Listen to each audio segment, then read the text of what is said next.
Hello, everyone, and welcome to episode 81 of Pokerole. You might notice there's a few differences today. We'll get into that in a second, but I hope everyone is doing well. Of course, before we fully begin, I may as well just get my intro out of the way so we can talk about the game. If you like the video, do think about giving it a like, and if you haven't subscribed yet, think about doing that as well. But if you really want to help out, come over to Twitch. We're trying to reach partner over here, and 2 streams ago we actually hit enough average for that one stream to technically qualify. If we hit that for 30 days in a row, we would have it. So come on by the stream. I know it's possible. I know it's possible to get enough people. So come on by if you have any time at all and want to lurk or talk. You're welcome. It really helps. So consider it. Also, we have a pretty cool Discord community if you want to check that out, and you can of course access the Pokerole Discord from that link as well. And I have a coffee link if you want to help directly monetize my content. All links are in the description, so check them out at your leisure. And of course, I do also, of course, want to announce, as I always do, about the Pokerole Wiki, which, by the way, has had an extensive amount of work put into it, thanks in part to a few people, most notably Inio, who has actually made proper, session summaries for every single episode. So if you want to go there, you check it out. You can find it easily from the front page index. If you want to catch up on episodes and watch these episodes live with context, but don't have enough time to watch every video, go check out those recaps. They're really helpful. That's why we have people like Essler here today. But yeah, so check that out. Maybe help with the wiki if you feel like it too. But with that being said, hello everybody. Our table is different. It is very different. Also, greetings everyone. Yes, and it looks so good. It looks so good. This is mostly Essler's doing, actually, on that note. Not only was he wanting to catch up on the episodes so you can watch live, but he also helped me revamp. You guys, some of you may have noticed that our original table, which is just this space here, it was getting cramped, right? It was getting pretty dang cramped, and we needed some more room. And that was after the efficiency bags, and we cleaned up everything, and it was starting to get cramped again. Yes, so Essler helped me basically attach more tables to the table. This allowed me to greatly spread out stuff. Now there's a lot more open space around the main table, and and those items are themselves well spaced out around the different tables. So the main table has everything that was what I would consider most important, most relevant to look at or interact with is still on the main table. Everybody has more space next to their character sheets as well. You may notice that these are like the extension below the character sheet. So if you want to use the extension underneath your character sheets for more stuff, go right ahead. I left gaps open for everybody, so you have more room now. But also, I moved a lot of elements to the left. I've actually taken a few things that were stored into the efficiency bags. I took them back out. For instance, these reference sheets. Since there's now a comfortable amount of room, I can just have them here so we can reference them if we need. I also made stuff a little bit bigger, so we have more room for the images, of course, fan art. We got the tablet. Now it's a lot bigger, so you won't accidentally misclick the wrong part, which is kind of a problem when you have the tablet small, so now it's bigger. Honestly, challenge accepted. I mean, it's over in its own space now, which means, well, okay, it's over in quote-unquote Tubby's space. So it's not Yeah, really. he's going to be touching the tablet constantly. I don't mean to poke too much fun at Tubby. I made sure to leave spaces below everybody's character sheet area, so it's completely open. So much space to poke for Tubby. So we put the stuff involving our headquarters down here and our side quest because it felt like a good place for it too. Headquarters storage and stuff. And I moved the random bag of Pokemon models to the corner as well over there. And on the right, of course, I mostly dedicated the right to, well, currently this Battle Initiative card, which I plan on just, if we're doing a pre-planned dungeon with a map, I'll just put the Battle Initiative card here. If we're doing a random dungeon, I'll just move over here. Also, very important thing, Essler figured out a great giant mystery. You remember how sometimes dungeon tiles would disappear or duplicate? Yeah? The reason why was discovered. There was a snap point. There was a snap point here as well. So when placing a tile here, sometimes it would try to snap to the point while at the same time trying to go in the bag, which created duplication, glitches, etc. That snap point is now gone. Wonderful. So that will never happen now. Now I only have to duplicate tiles if I want to. Yeah. Also, I fixed the layout of tiles, so we actually made sure every tile was back in the right order with a fresh bag, so... But yeah, there you go. Now, and also thanks to this table size being big, this whole right table, if you want to make bigger dungeons or multiple floors, with bigger map or whatever, there's room for it now. There's definitely room for it. Yes. So, yeah. And I definitely that's the think revamp.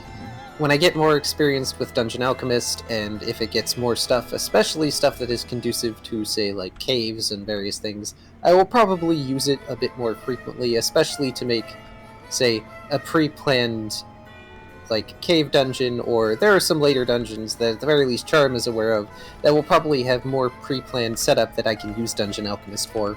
Do you expect? I kind of expected that we'll go back and forth between using random tiles and this, depending on how we feel, or what sort of significance the dungeon might have, and stuff like that. Yep, and this opens me up to, like, use things like, there's a couple of resources, like Dungeon Draft, and a couple of other things where I can just make a basic dungeon. Usually it's set up in square format, because that's easiest with grids, but I can also just use that to create a gridded image and then doodle all over it here. Oh yeah, like I moved the whiteboard, actually. I moved the weather thing here, so it's right smack in the middle. So whether we're using random dungeons or a preset dungeon, it's easy to notice what the weather is. You can just look over. It's actually, hang on. Where's the weather? Are we missing a weather? We're missing Sandstorm. Where did Sandstorm go? Oh, that's a good question, actually. Oh, no big loss there, honestly. You said it might be in Dungeon Icons. Is it Essler? Did we lose a sandstorm? You remember what happened to sandstorm? It's I really rude. I could generate a new sandstorm. I know where it is. Where is it? It was in statuses. Oh, there it is. Must have been misdragged then. That's all. Yep. There we go. All right. Let's see. Also, it says sunny, but it's moonlight, because of course it is. It's like the fucking moon last night. Oh yeah, the moon was so bright last night. Was it? Yes, I know this because it was shining in my face at like 4 in the morning. Also, the party icon, I don't remember if it was on the map anywhere particularly, because I mean, there's a lot of revamps, so there you can put it back. Oh, I just left it like by the entrance around Okay. the border, because everybody's kind of been moving all on their own. Yeah. I don't remember where we left off exactly, but of course, that's what the recap's for. Oh, I what mean, is this? The tokens are all where they need to be. Yeah, I moved them to over here because this is where we were. Yes, Tubby remembers better than most of us. I remember where we were. No, I'm the same with Kyrio. No, don't erase it. It was great. Yeah, my other DM's been like a real stickler for, like, you gotta like remember what you were doing. I am both for that and not. Because having been and am being a player, very much there is information that your character should know that, unless the DM has also forgotten, your character should know that information, and the DM should be okay with giving it back to you. But also, characters are people too, and they are also prone to forgetting. But if it's like super crucial information that you would remember, then there's no reason for that. There is one problem with the table. I wanted to give you guys a heads up. Tubby, do you mind if I use Ralph for this demonstration? Okay. All right. Go So for it. if you drag an object to the very far left of the table now,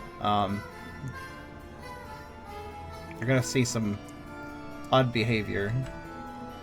Larger objects might be more affected. Oh, there it is. There's a like, special place for this. Where is it? I think it's camera dependent. Fly. I think it's camera dependent too. So like, if I move my camera, like there it is. Oh.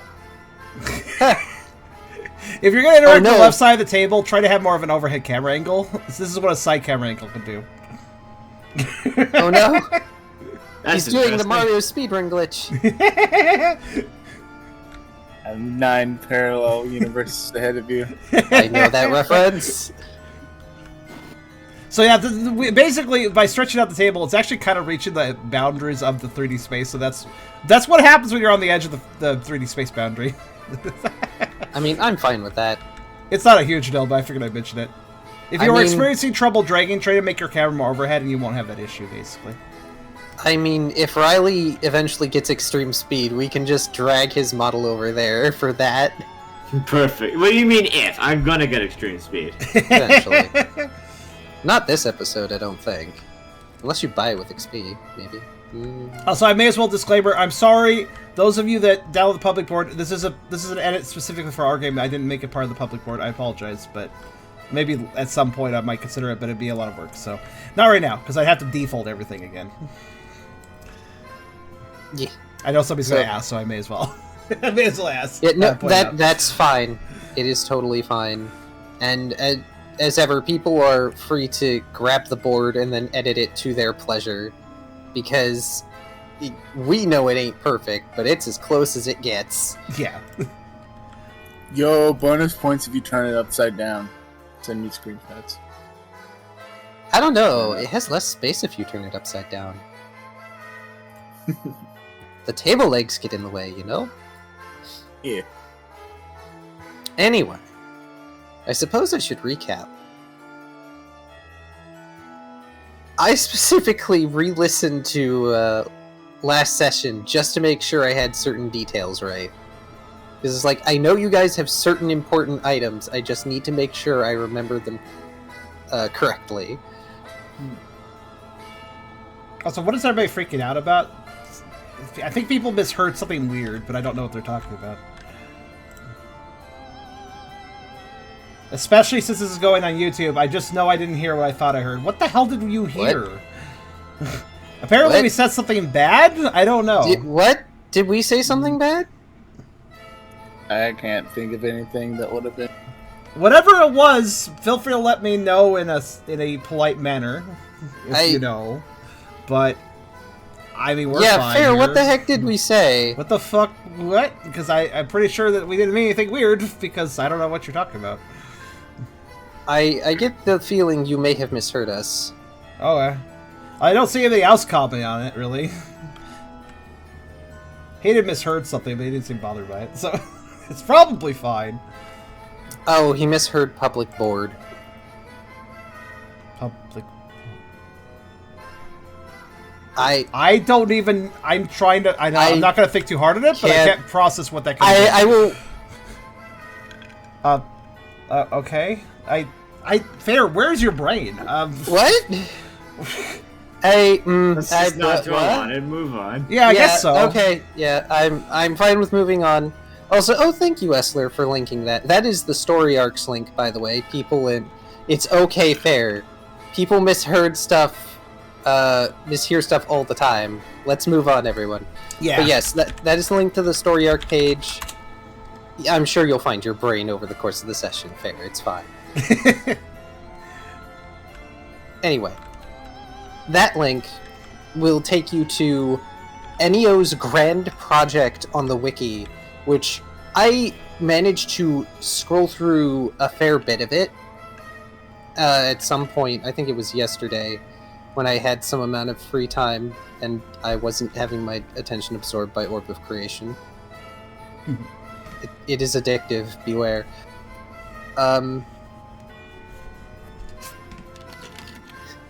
Again, fair. It's okay. Everybody let fair be. Give them pats and hugs. But the story arcs page has an extensive summary as best as can be done in the supremely short time that it was made. I am boggled by how quickly Enio made this. And of course, scrolling through my brain, because I do edits for the person who DMs the two games in which I'm a player. Whenever he has a big document, he has me edit stuff, so my eyes have become trained to find spelling and grammatical errors. So of course, I see things that aren't fully spelled or whatever. I'm like, you know what? That's fine. This was made in a really short amount of time. It was insane. Enio did say that if anybody does know the way to improve it, go ahead. So he knows that he did do it rather quickly, so there could probably be improvements still. But yeah, he did a good job, as far as I could tell. Anyways, I didn't personally read it, but Essler did, so Essler could say whether or not it was useful to catch him up on the game. I mean, he's here today, so I assume he's properly caught up by it. So yeah, literally a couple days. There was one. I think it was one session summary had an error in it, but I'd have to go back and look for it. And it was an error of like, Yeah, it's not a huge deal. It was an error of, like, I think this item was left behind or something or other, and I think it was something that we ended up retconning because it didn't make sense. But the retcon may have happened a session or two later, so meh. It's not a big deal. Also, thank you, Shinkido, for all those gifts. Indeed. Okay. And thank you, everyone, for the hype train you're doing. Yes. But everybody, especially all of you who come in because of Ennio's work, please thank Ennio and shower them with praise, because that is so much work in so short an amount of time. And I'm sure it's going to help a lot of people, especially if, say, somebody needs to go back and be like, wait, is this correct? Especially because we kind of rely on the audience to keep us correct to some extent. And so, some people were actually saying, like, oh, does that, like, bother you because now people are going to read that instead of watching the episodes? I'm not bothered by that at all. I think it actually helps grow the audience to have people be able to catch up at a reasonable speed and go ahead and watch the live episode. I feel like it's better to have more people find the whole series approachable, especially those coming in new, with those plot summaries, than it is to maybe have some people watch videos over reading that. Yeah, so. Than to expect someone to watch an 80 long, backlog. If people are missing past videos to read the recap, that means they're going to be watching current videos, and that matters more to me. So, yeah. And plus, if they if the summary is like, oh, so this is the one where they beat Mr. Schlazel, then they can see that it's episode number whatever, and go find. And if summaries pique their interest, they can go watch that particular video because they think, oh, this is one I want to see live. Like, this is one I want to see the full video of. So yeah. Yeah, that's what I was getting at. Yep. I was gonna say, if anything, people are gonna look at the session summary and they're gonna be like, huh, okay, well, how did that go? Because the summaries are not play-by-plays of everything that happened, unlike the really detailed notes I do as player in the other games, which boggles the other players because, well, it's easier when not as DM to make those notes. Okay. Thanks and gushing out of the way. Last session, you all began still outside the manor, and you encountered a hoot hoot and a knocked owl that promptly got dealt with. Tucker mostly handled that, actually. Yes, Tucker mostly handled that. I believe Tucker turned the hypnosis function of his fractal shell piece against the knocked owl, and it just flopped. And scared the hoot hoot away after that pretty easily. Yep, the hoodoo left. But there was some nice art of it that appeared last session. It might be on the flip side of one of these.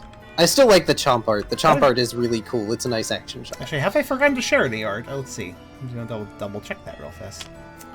I don't know. I didn't. Anyway, I will continue.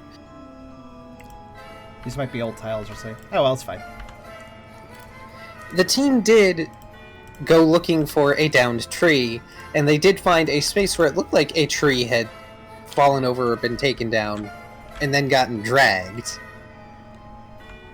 So it's like, oh yay, another reason we have to go to this place. Quoth Riley. The acerbic mood never ceases to amuse. You're welcome. Thank you. But the party came up to the mansion, and right from the start, even from the entry doors, they found that there was something of a Guard of War motif going on.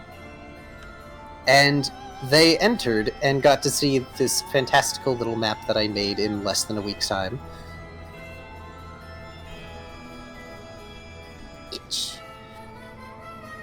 And then they began to do the Scooby-Doo thing and split up gang, because they found a door to the north that they could not open because they didn't have a key, and a Grimmsnarl face on the door said that there will be no entry to the library without a key. Which Riley took as a challenge and decided, I'm going to try and lockpick this thing. which you can see the art for over off on the left, right next to the staring knocked owl and hoot eyes, which are great, by the way. They remind me of the great owl from Secret of Nim.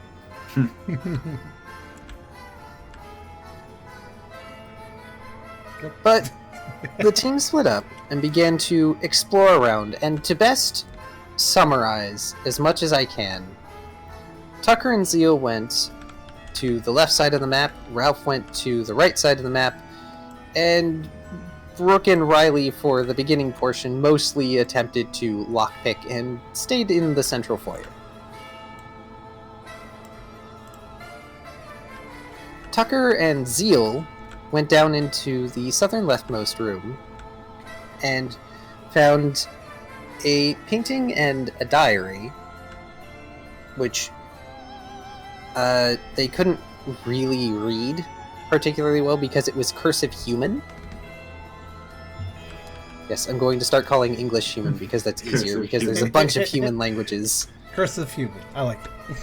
I mean, for all you know, it could be cursive Colosian. It's cursive human, not squirrel cursive.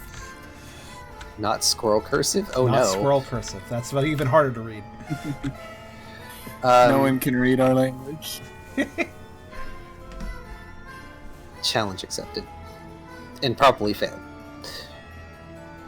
But Tucker and Zeal end up mostly staying in this room. Also, Zeal is particularly bothered by the fact this place is fancy, and it's like, I'm not allowed to burn anything here, and this all looks burnable, and like stuff that Pangoro says I can't do that with.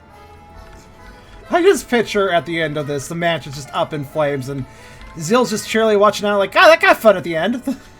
I can imagine, like, Zeal's trying super hard to be responsible. He really is. But I can imagine if the mansion goes up in flames, he will be standing there staring at it with the wide saucer eyes, and that could be made into a version of the meme of, why? For the glory of Satan, of course. That's all I can think of right now. Freaking weird bear costume and burning trash can. No, it wasn't even a trash can, it was a bonfire. Misremembering old memes. Off in the right side of the map, Ralph found the servants' quarters, as well as a door that seems to have a dice-based lock, or at the very least, the dice for the game that is in the servants' quarters is used as part of the lock. He found the head of a sawsbuck that was mounted on the wall, as well as the kitchen. Because of course Ralph found the kitchen. I'm just sad that Ralph didn't make the initial roll check to smell food and just float on scent waves over to the kitchen immediately. But the kitchen is guarded by a Salaman's head door, who is apparently the head chef, and I tried to give him a voice that I felt like a Victorian chef might have, maybe. I might be trying to channel Beauty and the Beast character energy, just a little bit. But Ralph did essentially cooking challenge for a majority of that. Cooking Mama. Yeah, Ralph just plays Cooking Mama. Brooke and Riley eventually go over and try to find Tucker and Zeal. Because, well, all their friends are gone. There's no way this could possibly go poorly. Right? It doesn't take them long. But eventually those four split again, and Brooke and Zeal head into the study, which is the one that's just above the living area where the diary was found. But before they did that, Riley and Brooke found a note saying that someone took Simon's eyes because they were creepy and hid them so that nobody would put them back in, and they found a crystal eye in a drawer along with the note. Also, someone saying they were missing the code to a certain door. They also opened a wardrobe and were attacked by a pair of stiletto heels and a corset. And I should mention that back in the living area where Tucker found the diary and there was a creepy painting, Zeal found the train to a black mourning dress, M-O-U-R-N, as I specified previously. So those things probably go together. And Riley continues to attempt to call every plot hook ever. Mm-hmm. I am not surprised. But yes, back to the secondary split.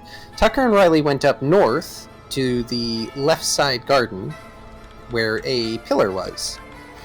And unfortunately, while Riley was capable of reading the name on the pillar, the letters are kind of smudged, but he at least recognized the lettering, unlike, say, the notes written in human. Poor Riley. Yeah, very sad. Meanwhile, Brooke and Zeal traipse about the study. Brooke finding a book. I forget exactly what's in the book, even though I did a review. And then they decided to mess with the statue, and before Zeal could mess with the statue, Brooke messed with it first! Like, not even attempting to see if it was trapped or anything, just stuck their hand into this skeletal Arbok statuette thing, because there was a key in its mouth, and got bit for it, and was lucky and didn't get poisoned. And then he jammed it open, took the key, and also extracted the poison from the trap with a jar. They also found an urn with ashes in it on the other table. And the urn had the name Eragon on it, I believe. There was also a portrait in that room of an Arbok with a specially tailored butler suit.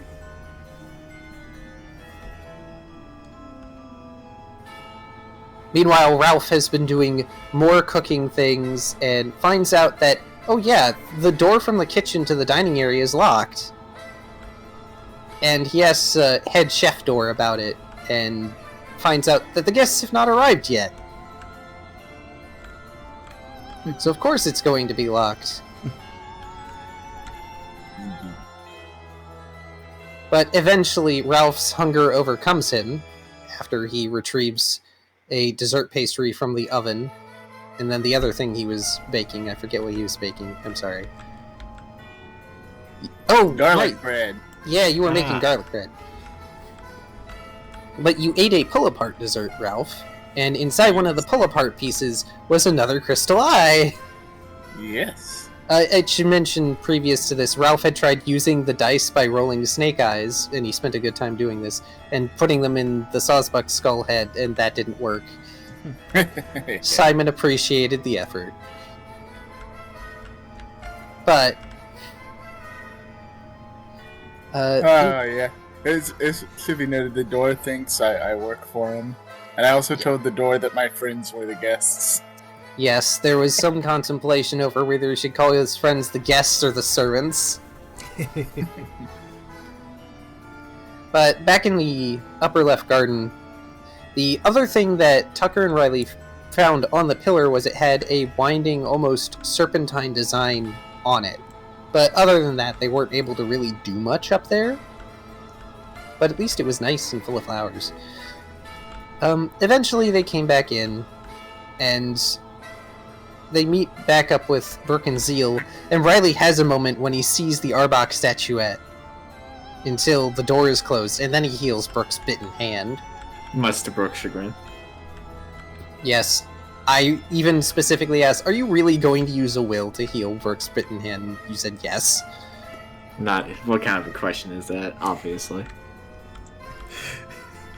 And a common saying that neither group has done. For some reason, there are two bathrooms in here, and we've had a weird aversion not to go into either of them. It's true, you've gone into neither bathroom. It's kind of an odd... Okay, one is a bathroom, one is a lavatory. Oh, I see the difference. Yes. Lavatories nowadays people have it all in one. So, but there's good reason why a lavatory would be separate. Well, none of us really need to use it, so it'd be kind of just weird to go poke around in there. Both of us, in fact, can hold it till we get home, for some reason. But yeah, you retrieved a key, and then Ralph zoomed out and met up with everyone else. asked about the eye thing and went and got the other eye, and then went all the way over to the Sawsbuck skull, showing everyone Simon, the Sawsbuck. But one of the other things that Ralph did, I'm sorry, this was before that. Ralph asked about the dice, and the Salamence said, "Oh, well, Appleby, or was it Applesby? Either way, Appleby must have taken something that, the servants needed to do their job. It's probably somewhere in the house. Appleby is a favorite of the mistress, so you might find the remaining thing in her room." Mm-hmm. And he popped over there, if I recall. Yes, he popped over there. He saw the artillery-shaped table, which I'm actually kind of happy I picked. Weird octopus table, I love it. But he found the remaining die within a little powder poof on the dressing table.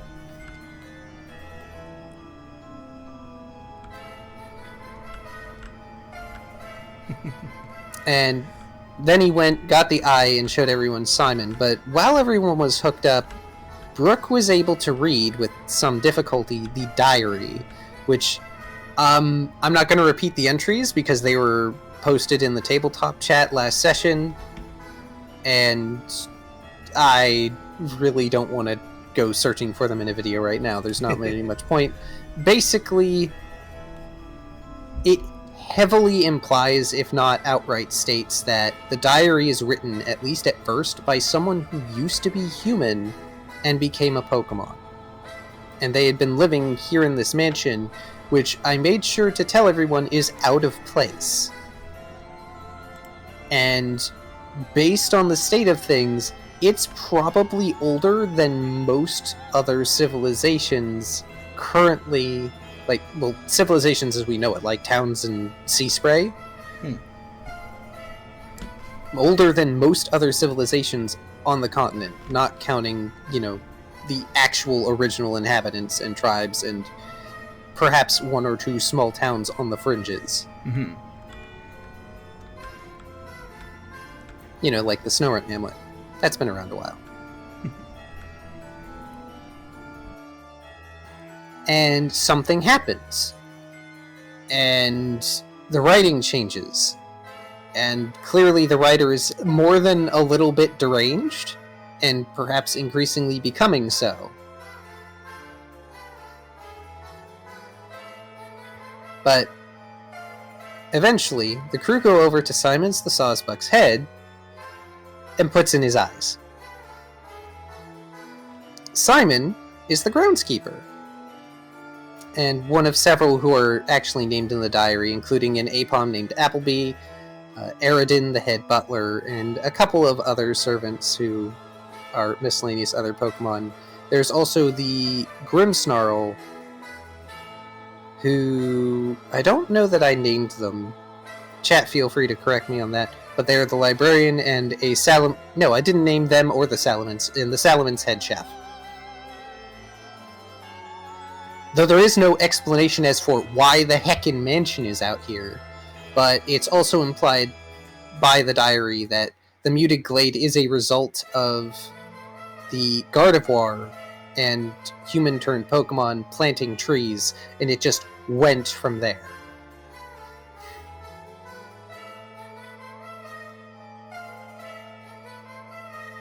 Wonder where the Trevenant is going to turn up, Haunted Woods and all. Unfortunately, I did not have Trevenant in my counter list. I probably should have.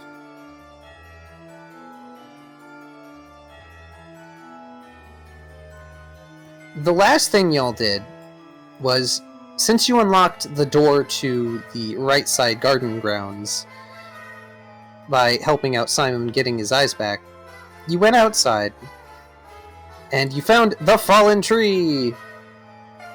And you also saw the ghost of Simon just sort of milling about, doing his best to do groundskeeper stuff. And he sounds kind of old and dusty, I realized, re-listening to the voice, which is just fine. But he lamented the state of the grounds, and because, he's the groundskeeper, but he doesn't know how long it's been since he's had his eyes. And and he even wished the mistresses all the happiness in this world, because as far as he knows, they were supposed to be engaged and or were probably going to be married. The other thing was, I forget who asked exactly, it may have been Brooke, if Simon was alive. And he isn't alive in the same way that the rest of you are. He claims that the power of the mistress or mistresses is what allows him to remain here, because he didn't want to go. He wanted to stay and continue to be the groundskeeper, because he likes doing that. And I think for a little while we tried to do a thing with a Sawsbuck model, and it didn't work all that well. I forget if I just removed the model or if I put it somewhere. You may have put it somewhere. Let me check. Oh, you're already checking. Indeed. Let's try and see if I see it. I'll see it here. How mysterious.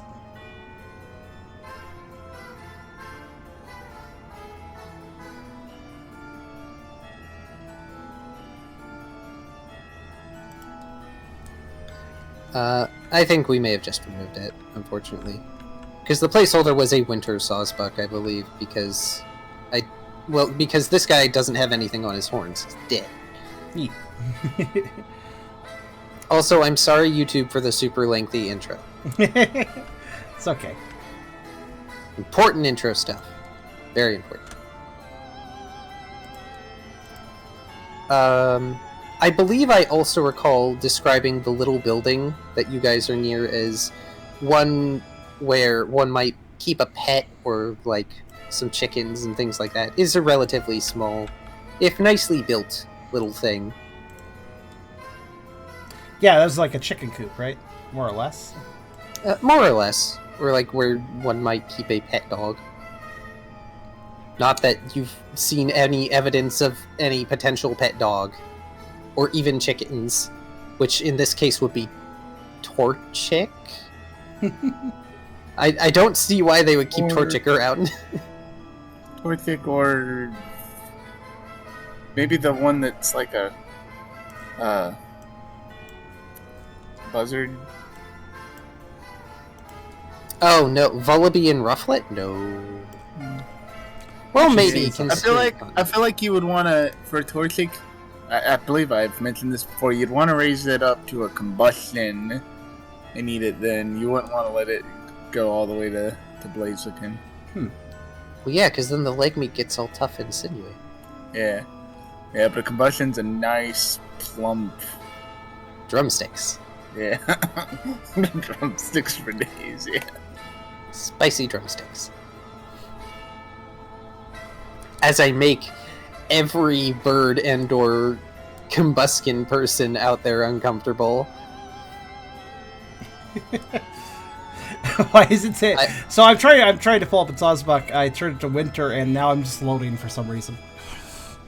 Oh no. Good game? Oh, now it's floating. Okay. Alright, there it is. Okay, I grabbed the shiny version because I was curious if it looked at all more ghostly. Oh, it looks like that, I guess. Feel free to use that or the normal, whatever. I don't know why it took 5 years to load. That's very interesting. Hope that isn't the case for you guys.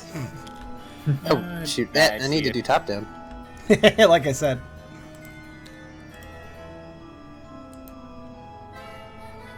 Sure, let's just make him the There we go. one. There we go.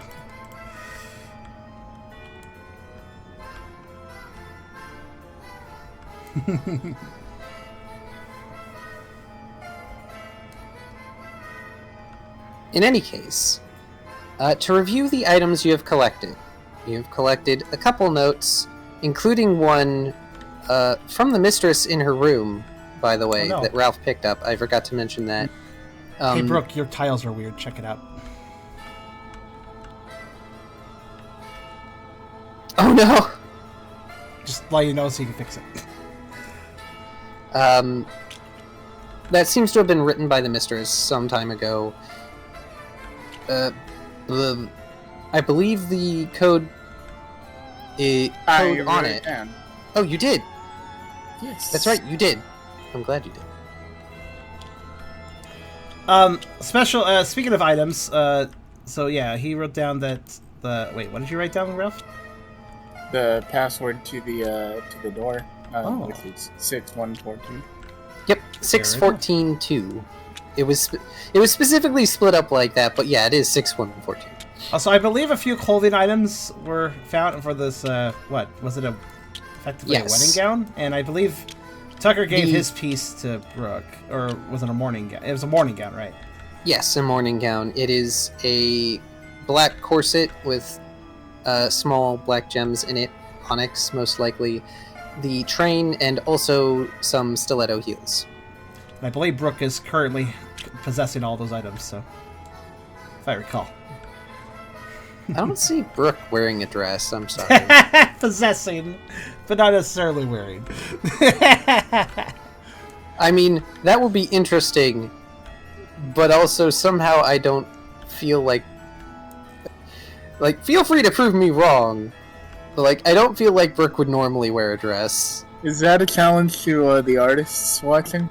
Oh, I just... Please be nice. Well, that impish laugh, Tubby, that was perfect.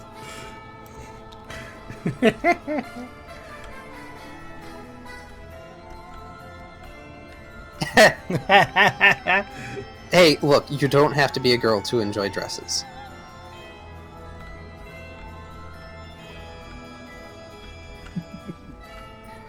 But yes, you have the dress pieces. You have a key that you have not tested on anything yet. It's clearly from the You bathroom.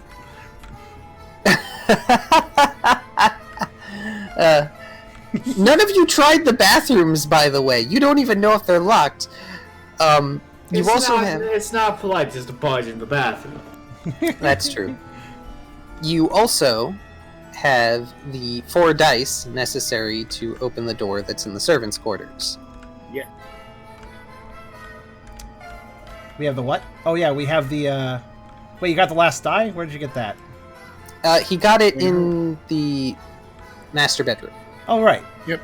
The other thing to note here is it's slightly hidden by the big central tree, but there is another pillar here. I see it. Yes. I forget if I mentioned it originally. I need to re-mention it here. That's a good call. Yep, And 'cause I it's- believe we ended off basically helping this dusty old Sawsbuck with a little bit of that tending too, since he wants to tend to the area. Yep. You do not have to, but you are free to. Do you think that's the log you're looking for, Riley? Burgass? I mean, I haven't seen any other fallen over logs, so probably. Yep, and Simon didn't recognize it. They even mentioned something about it and were kind of cross that it was just dragged here. Big is it? How big is it? That's a good question. You can put it in my pocket, yeah. Put it in my pocket dimension bag. It only takes one big slot. Yeah. No, it won't. How many slots do you even have? Loads. Actually, Big bag he's now. remember, Poff ate a lot of his berries, and he tends to use his items up fast. I've noticed.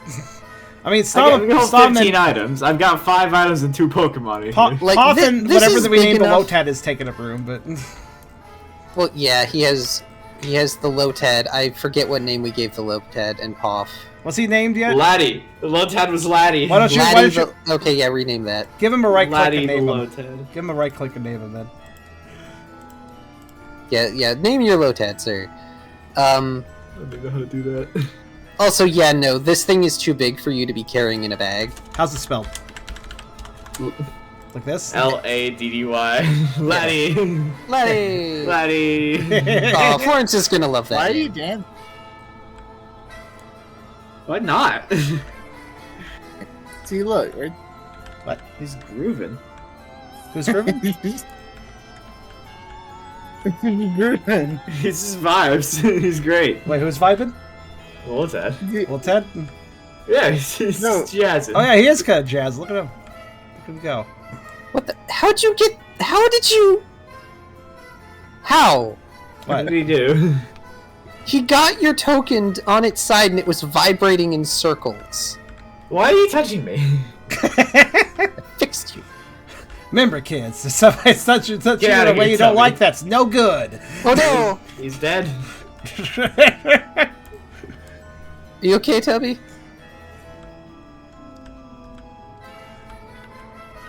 Oh, I hope he's not having Discord issues again. Take that as a no. Anyway, how big is this tree? Because I totally don't need the whole tree. So, yeah, you know how big your token is? Yeah. That's a decent comparison. Okay. It big. This is probably not something you will be... Well, you have the strength between you and Ralph, or like almost anyone else on the team. You probably have the strength to drag it just fine. Because don't underestimate trees, they heavy. Hey, Tucker, can I borrow you for a second? Mind you, where are you going to drag it? I do believe Tucker was actively helping Sawsbuck at the time. Seeing what he wanted to have picked up. But he will come over if he is called. Can I borrow your fractal shell? I guess so. What are you going to do with it? Cut this tree. Oh, that's a good idea. Is this the one you needed? I hope so. I'd hate to have to do another trip for a different tree. You're doing what with a fractal shell? I'm gonna make a sword with it. You now have it in your inventory. Cut the fucking tree into a more manageable size and take the bit I need. Leave the rest of it. Tucker hands it over and then goes back to help the Sawsbuck a bit just to be polite and helpful. Thank you. Thank you much, Lee. Alright. Freaking Okay. lightsaber my way through. Alright, go ahead and do your... I guess it would be Insight Fight channel to get the aura right. You've been doing it pretty good so far. I've already added a tick to Sacred Sword because you're doing this. Thank you. Also, Tucker's doing that sort of thing like, well, we need to have the neighbors stop doing a bad thing, so if we're just really nice and help them out a bit, maybe they'll listen. That's why he's helping the Sawsbuck partially. Okay. Go ahead and do your... it's a fighting move, isn't it? It's gonna do the force palm thing and be physical. Go ahead and... yeah, go ahead and do Strength Fight Brawl. Let's see how well you chop. Because you at least get the basic sword shape down. Also, Riley, are your pets in your bag or on your head right now? They're wherever they want to be. They've been on Riley's head for a long time. Also, yeah. So, where are you cutting this? I want to cut, like, a third, like the third bottom bit off, and I'm going to take that with me. So the thicker bit that's closer to where the trunk would be? I take a third of that. That should be definitely long enough. Right, And big enough. And if he needs more wood, goddamn, he can drag a tree himself. Well, you're trying to make it portable instead of, like, waiting till later, which is fine. Yeah, exactly. And if push comes to shove, I can hit somebody with it. May I ask, by the way, once he does his roll? You already did the What roll. Pokemon learns Storm Throw? I've never seen that move before. Wait, what's it called? Storm Throw. It's a fighting move. I've never seen it before. That sounds like a move like fucking Thunderous would learn or something. It's probably learned by Throw specifically as a signature move. Oh. Your damage pool is Strength plus 3. Okay, is that including stab? Yeah, that'll include stab. So, correct me if I'm wrong, but Sawsbuck wants to clean the area, but he's a ghost, so he kind of can't, right? Yeah, most of his actions are ineffectual. Wow. And that's a crit, by the way. I forgot to mention. Oh, it's 2 more dice. Yeah, Add some you more. had 6 successes on your accuracy. I'm just doing what you tell me to do. Another one. Another one. I hope we're not fighting anything. Yeah, you just used a good roll, but it's fine. For the most part, Simon's actions are kind of ineffective, but he does seem to have some sort of influence in spite of being a ghost. It's not a whole lot. It's not like he can lift anything that's particularly heavy. Anyone who knows about the Mage Hand spell, basically the limitation is 5 pounds, and that's about it. I see. Well, is he But basically just trying to tidy the grounds, clean up debris and such, and pile it, I assume? Yeah, he's trying to tidy things up. Unfortunately, He has to learn Arcane Hand. Yeah, he can't do much in the way of actual gardening, but even overgrown as it is, he's going to try and tend it because that's his job and he likes it. Well, Tucker will make an effort to do basically the same thing or deal with heavier objects he can't. Or indeed, if there's weeds and stuff, Tucker can dig.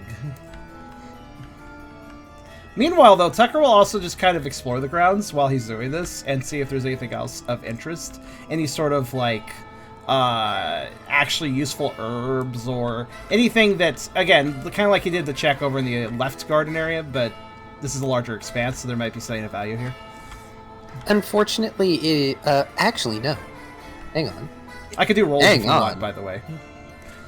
I almost forgot. There's rolls for this. Give me an insight, survival, nature. It's gotta be a good roll, though. He was gonna say there's nothing, so I gotta get a good roll if I want to have something now. Brooke is also welcome to. That's not a good roll. If you so like. Yeah, you don't see much of anything you could use. You're also not sure what's useful and what's not. Most of the things around here are wild. There's weeds everywhere and wildflowers. You do, however, of course, notice the pillar, which is very similar to the one in the other garden. Oh, yeah. He's definitely going to expect that, since he and Riley are the only ones who knew about the other pillar so far, and Riley's a little busy. I'm sorry, Brooke. You're distracted by why someone would want to make a tiny house for anything. Brooke fell asleep. Fell asleep.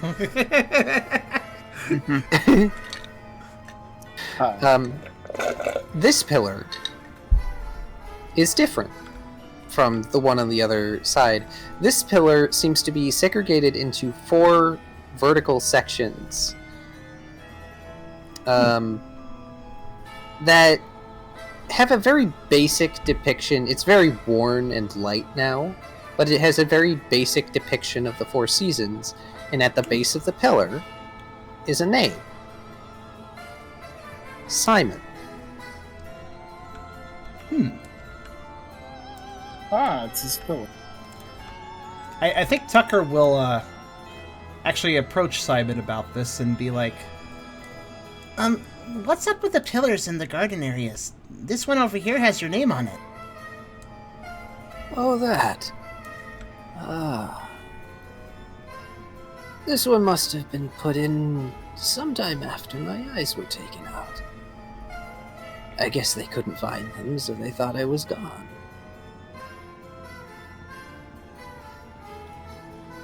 I think it's supposed to be a focus, but they had my head for that. And he gives a very raspy, dusty chuckle.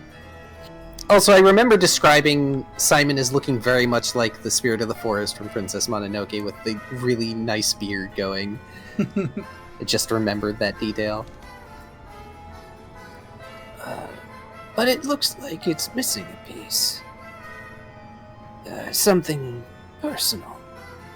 I don't quite understand it, but the mistress tried to explain to me once before, when Eragon passed. His focus should be in the other garden. Not that he was much one for flowers.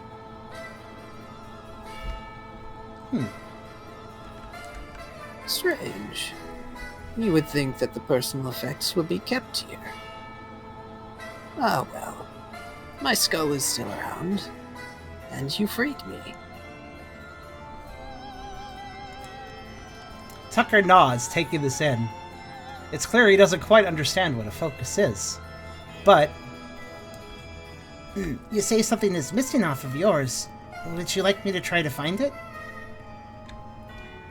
You're free to do so, but I don't know what they would have put on it. I didn't have particularly much in the way of personal effects. The garden was my favorite treasure, as were the mistresses. Maybe my skull? But that's already mounted on the wall. Not much need to move it.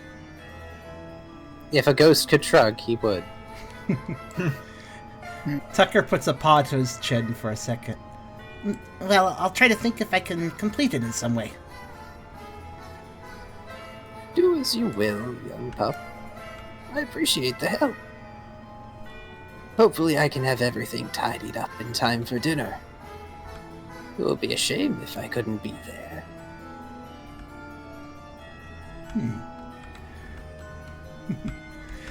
Tucker will give a polite nod and then actually go and head over towards Brooke, who is sleeping in the grass under the shade of the tree. No. I don't know what he's doing, actually. Oh, since I forgot to tell Riley what the heck the results of his let's see what super crit let's see were. what happened to Riley. I'm sorry. I got distracted. But, Riley, you are able to very cleanly slice through the tree. Brooke is just observing for now. And you are able to slice roughly a third off. Unfortunately, because the edge of the sword is kind of blunt, even though the cut itself, the whole motion is clean, when you look at the tree, the edges and inside of the tree itself are just a little bit ragged because you essentially managed to force a blunt-edged object through it. I'm just that strong. I mean, you are strong. It's also aura. I know You Ralph also has been left hanging out a... here. Is Ralph helping in any way? I'm curious. I Oh assume yeah. Well, Ralph assumed that they were gonna heft up the tree and move it over, or whatever he would. But after he cuts off the third, Ralph is gonna roll the rest of it off into the woods. Oh, well, yeah, like... Clear the grounds? That's nice of you.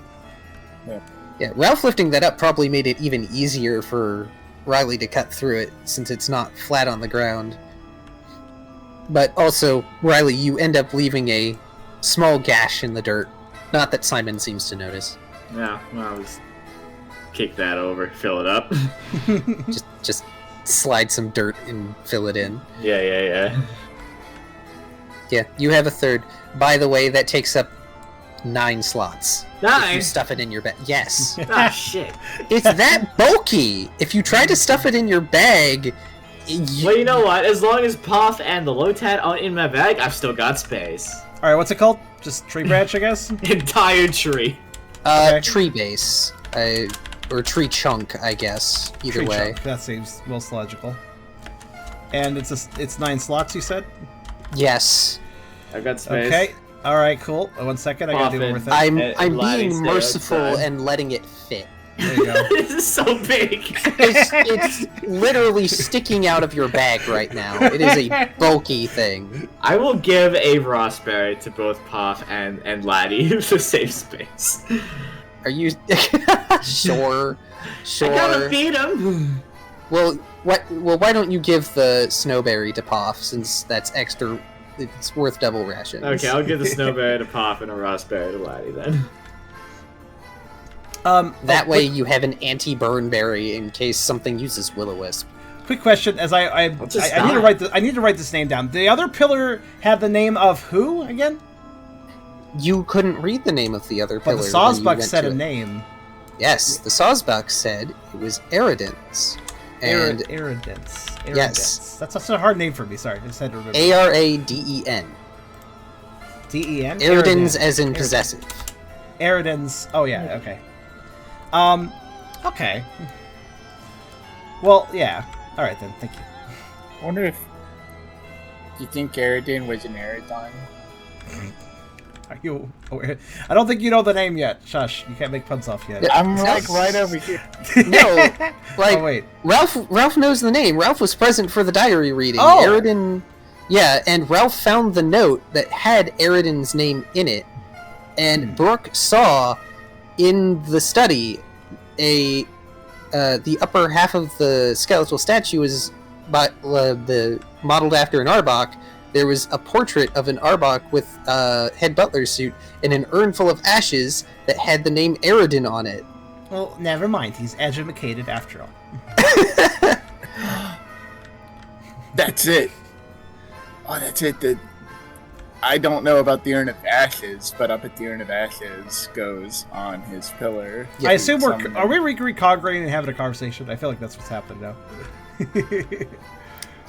Yeah, it's up to you all, but yes, you all would recognize the name Eragon Even Tucker would recognize the name Eragon from the reading. Eragon is the head butler. Well, Tucker will fill in, especially when... is Riley rejoining the group after getting his giant branch? Okay. Why does... Because Tucker will be particularly interested to tell Riley, but will tell everyone about what the Sawsbuck said, and point out the pillars are in fact focuses. Though he will pause and ask, I don't think I really know what a focus is, but they seem pretty important. And then he'll go on to explain that they each have names, and they're each probably missing something. Was Eragon in Arbok? Brooke will ask. I think I found his, urn. Simon, by the way, is not paying attention to this conversation. He's, like, wandering around the grounds. I'm not moving his model, but he's wandering. Here, I'll just make him do this. There.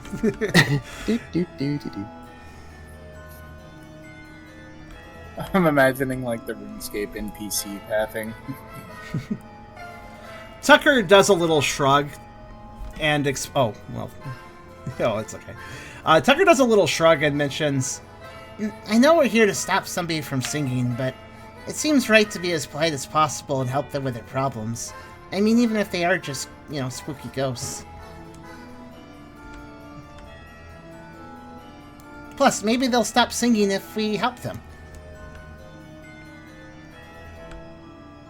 Whoever's singing, though. I have a sneaking suspicion that if they will stop singing because the problem's resolved, then it's going to be a pretty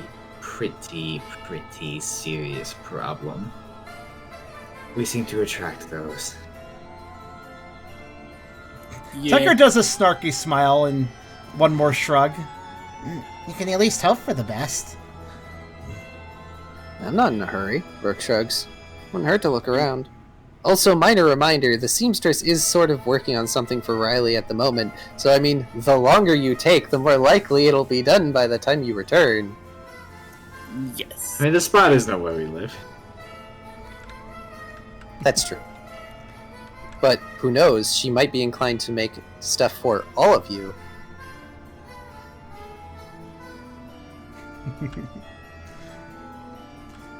And Ralph's having a nice little fly over the garden.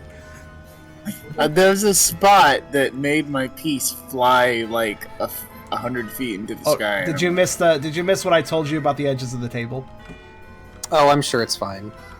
That's probably why. Well, like, for some reason, Brooke's cursor is, like, super high as well, I've noticed. It's kind of amusing. So, it happens. It's a very horrible set of glitches once you get used to them. I appreciate Pierce's addition to Riley's icon. That's funny. What did he do? Oh, that's cute. Well, I need to adopt more creatures to make Pierce add more to the icon. What icon where? Oh, in the stream. Okay, I'm done. Mm-hmm. Tucker will posit one more thing to the group. Since Brooke already has an idea about the other pillar, Tucker will mention about Simon's pillar. Simon doesn't even know what's missing off of his, but, well, he likes the garden a lot, so maybe it's something that has to do with gardening? I am not going to be digging up a garden looking for his remains. Tucker blinks. Well, most of his remains are on the wall, and he says that those need to be moved, so... Zeal just blinks. Why don't we just take his head off the wall? I mean... Because you asked us not to. Well, I mean, he didn't say not to, he just said it didn't need to be moved. There's a difference. Well, I don't want Says to break Zeal it. being smart. Tucker's like Kara trying to point us in the right direction here, because he knows we're going to be fucking around for the next 4 hours. Look, if there comes a situation where y'all are gonna sit in front of a door for 2 hours, I may help you and say it's unlocked. Is there a way to put the head onto the pillar? Is there a way of mounting Put it? it sideways on top, I think. I guess mean, you could. Y'all haven't tried taking it down yet. Tucker still doesn't know what a focus is, to be fair. so he doesn't know what the goal of it exactly is. Yep. It seems like a memorial of some sort.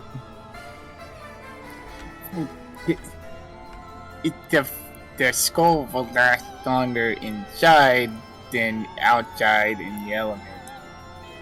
Wouldn't you want it to, not last? Isn't that how you move on? We don't know if we want to move on. The garden's here. I mean, Riley has a point. It's... Zeal pauses and looks at Simon. Simon looks just content as can be. I mean, I know there are ghost Pokemon, but this feels wrong.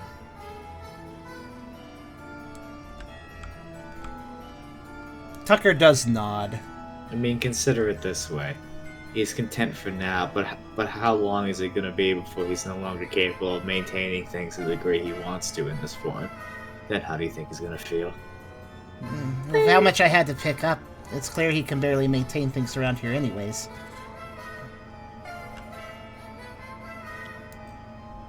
What's up, Poff?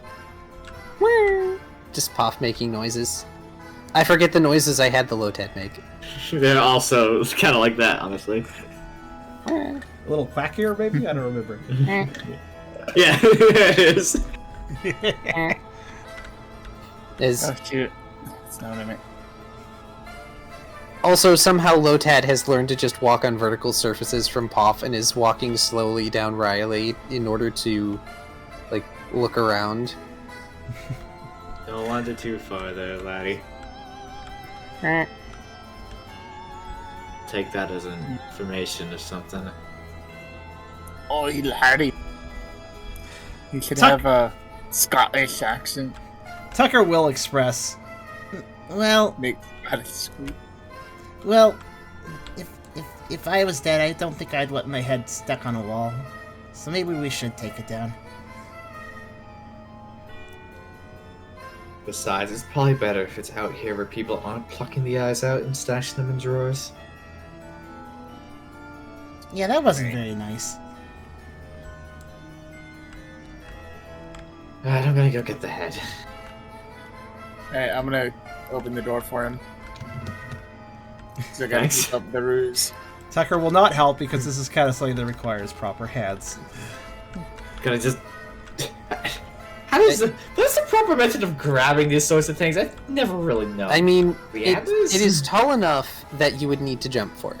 Oh, good. This is gonna go poorly. Alright. If it isn't obvious, Tucker doesn't like moving him remains around too much. Well, this That's wouldn't be the fine. first dead body I've touched, so Yeah, whatever. I guess you're used to it. There's been a lot of dead bodies in my hands, and you know what? What's one more? I'm getting... How many have there been? I mean, Brooke is tall enough they could probably reach with a stretch, or if someone was on Brooke's shoulders, it would probably be fine. Yeah, you be scared. Tucker will do that thing where you watch from a distance and kind of seem like you're helping by monitoring when you're not really doing anything. Brooke, come over here. I can't really reach. Too small. I will take this opportunity to remind everyone to occasionally stretch and drink water. Yeah, sure, Brooke says and approaches. I'm gonna climb up Brooke's back like he's a fucking ladder. I poured myself I water mean, in a glass. considering how Croconaw spikes are, and I don't know how solid they're supposed to be, mind you. I think that's a question for Kyrio. Yeah, that is a question for Kyrio, but I've still got an entire quarter of a tree. it's probably fine. Probably. Oh, right, you're not even setting your bag down. I've still got the bags. It's probably really heavy Poor for Brooke. Brooke. You feel that weight on your back. This small dog, which is probably the lightest member of the team, somehow weighs like 500 pounds. Brooke grunts but doesn't complain. Alright, you get up to the skull. It looks like it's mounted fairly solidly. Can I remove like the whole base off the wall? Or just like, how easy would that be? Yeah, you can pull the base off. It actually doesn't take a whole lot of work or force. You can just slide it off of some pegs that have been put on the wall, because the base itself slots. Alright, I'll do that. But as you go to lift it, you manage to lift it off, and some portion of the neck gives way, and you're left holding the skull by the antlers as the rest of it just sort of clatters to the ground. That could have gone better. Yeah, well, wouldn't be the first skeleton I've desecrated. Tucker visibly winces. Alright. You were Calm staring down. into its eyes, by the way. It's uncomfortable. Well. Works out a thing. Tiber in the background of your head going, "Don't remind me." Brooke said a thing. He doesn't want to be reminded that Brooke said a thing, okay? It's fine. Tiber's responding to Riley. Hey, watch out, Brooke says. Probably backpedaling a bit to avoid the clatter. Right, I'm just gonna climb down, gather up all the bits. Man, it's a shame that I'm not like a psychic type, because I'd be bantering with Tiber all the time. You can't get in there. It's really look. 100% of the things who have tried to look into my head had very bad things happen to them. Don't go in there.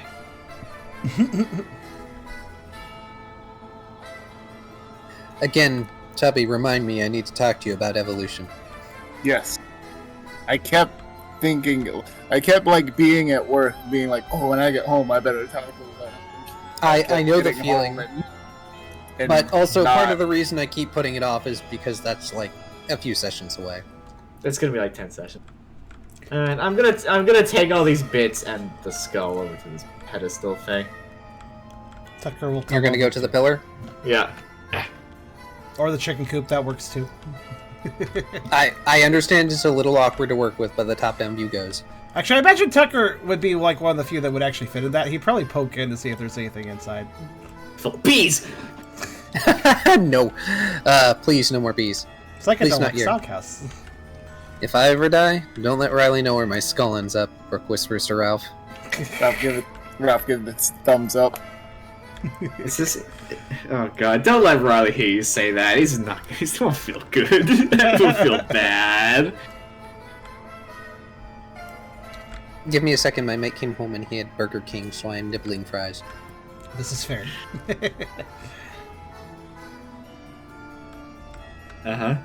It's just a joke to you. It's just a prank, bro. So let's be honest here. Brooke would want his skull hung above his office. Not wrong. Exactly. I know, Brooke. At least above his desk. I mean, if Brooke evolves again, if her alligator skull above someone's desk would be badass. That would be Especially if he badass. can haunt it, of course. Oh my god, it's occasionally clowning your teeth at people. And just start talking in a spooky, ghostly voice. Oh my gosh, it's like the Robin Williams Peter Pan movie. The skeleton Oh of the my. crocodile, or the taxidermied crocodile. Oh my god. Oh gosh. Tick, tick, tick. Ralph's skull like would tell jokes to anyone who went by. Yeah, we're Oh, if he we're possessed keeping the you in door, the storage room. if he possessed the door, it wouldn't open unless you made it laugh or something. Ralph It'd be being one of the laughing bass or whatever that you mount on the wall. You raise a good point, Kyrio. All of that really does put into some question a serious amount of things about the afterlife in this universe. Yeah, this place plus Tiber's bring Brooke some funny thoughts about the afterlife. Yeah, that makes a lot of sense. Alright, I'm gonna throw these remains on this pillar. I imagine Tucker's impression of everything is a little disconnected because he's a dark type. Honestly. I have no idea what Ralph's mostly scientific mind would be thinking. I mean, ghosts are a thing in both the Pokemon TV series as well as the games, so... Also some of the ghost Pokemon descriptions. But yeah, this place, thus Tiber, is giving Brooke some funny thoughts about the afterlife. Frickin' your mask. Yeah. There Yeah. might be a reason I haven't shown very many of them. In So fact, there what? haven't been any of them. That's true. So, what is Riley's outcome? Riley is... I assume Riley wants to, like, hop up on low tree branches so he can get up to the proper height for the pillar.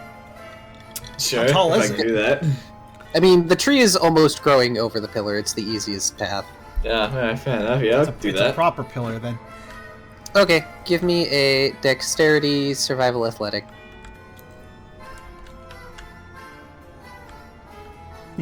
Only problem with this bigger table is I gotta scroll around more to see what people are doing.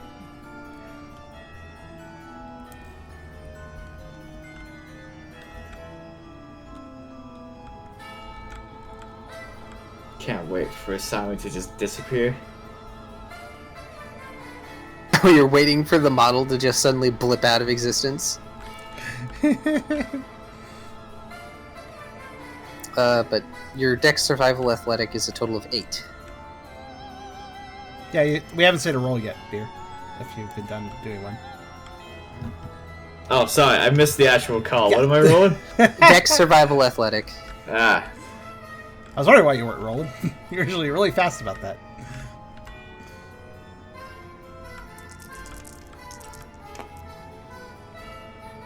man, I have got some ace rolls today. 4 is pretty At least they're not bad. good. Yeah, it's not terribly much. For the most part, you're doing your best mostly to hold the skull in such a way that you can use one hand in order to hop up and pull yourself up on a branch, walk across it, and kind of drop the stuff on top of the pillar. Because I feel like you're only being as careful as you think you have to be. Yeah. Alright, well, you Done put the quickly. stuff on top of the pillar, and the eyes light up a bit, and Simon suddenly looks just a bit more solid. And he turns his head from where he is in the garden, and pads over to the pillar and looks it over. Oh. Well, I guess that works.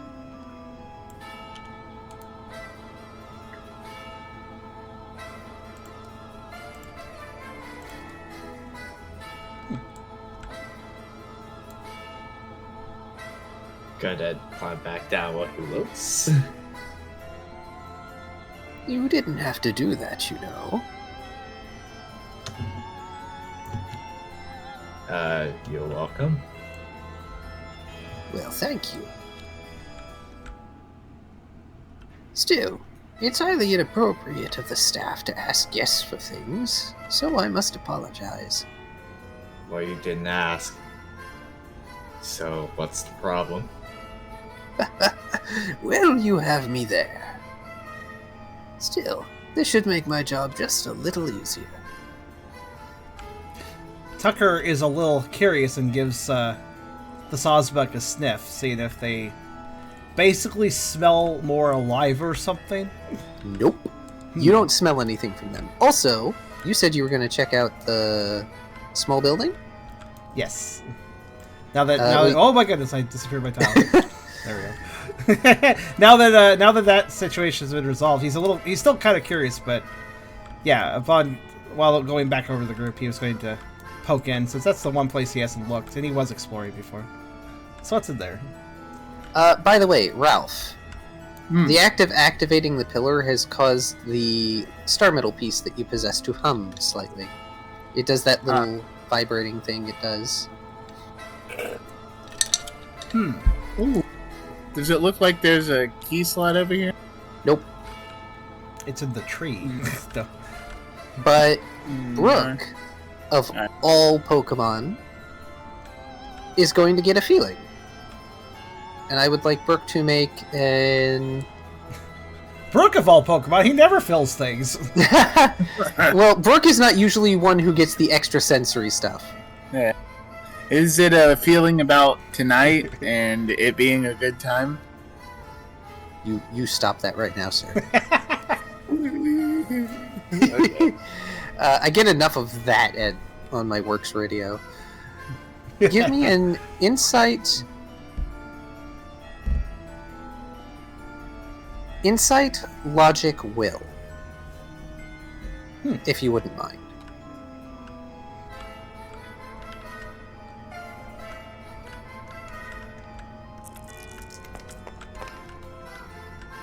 That's pretty good. That's really good.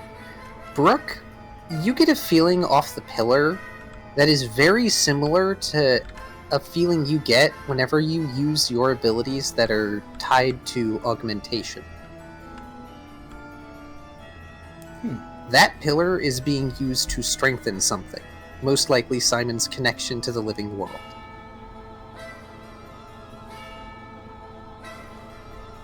That would certainly explain the extra tangibility all of a sudden.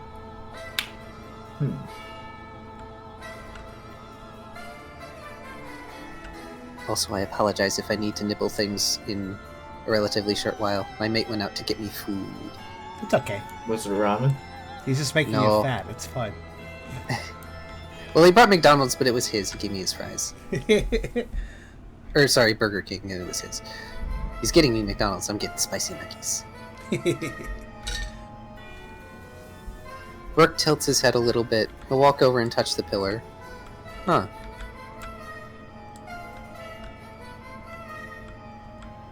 You can still feel it. You're not quite sure where the power is coming from that's strengthening this connection. But it's there.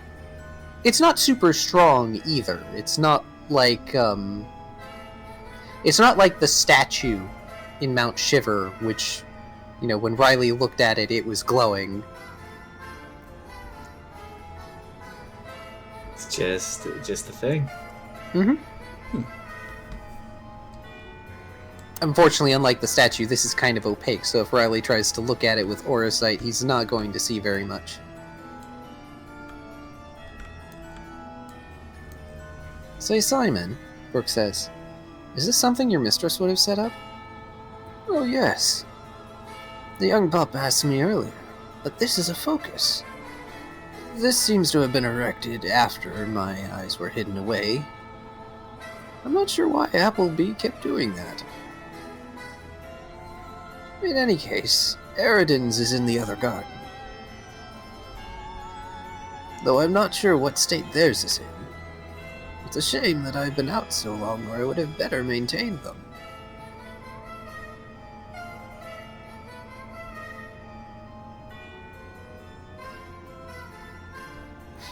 And, well, Brooke thinks up a response.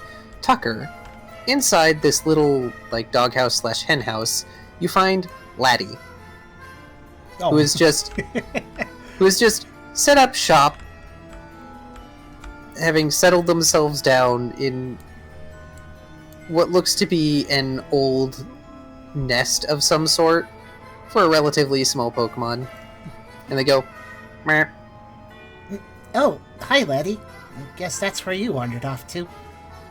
Meh. He gives And look- the pup gives Laddie a little bit of a pat on top of the lily pad. But this looks like it was probably, you know, a little shelter for some smaller Pokemon that may have been kept either as pets or who preferred outside to inside. And speaking of, in the corner, you see a very faint spectral Apom. They seem to be attempting to pick up something that is in the corner. So they're faced away. Yes. Then they try with the tail. Tucker perks his ears and... Oh, does he have more to say? Let's see. Nope, he's just making noises. Okay. Tucker perks his ears and kind of announces himself. Oh, hello there. What are you doing?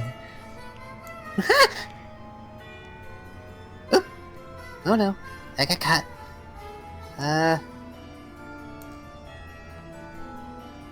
Tell Simon I'm sorry? They shrug and then they vanish. Tucker just You sort can of see cocks his the- head. Yeah, you can see there's like little dust clouds that puff up from where they're running away, and you can feel a chill as they phase through you and leave. But the item in the corner that they were trying to pick up is still there. Tucker will go over to see what it is. Before I read Brooke's line, actually, I'll read Brooke's line first. Go ahead. Are you still around without your eyes, Brookass? Like, do you die again? I'm not sure I would call it dying. More like, asleep. I suppose trapped is a good way to say it. I can't really do anything. The eyes were my original focus. I'm glad they didn't try using my actual eyes. That would have been morbid. I appreciate the color they picked. Reminds me of the mistress. But I didn't want to leave this place behind, so when I started taking a turn for the worse, I asked them to find a way to let me stay. They were apprehensive at first, but I appreciate what they've done.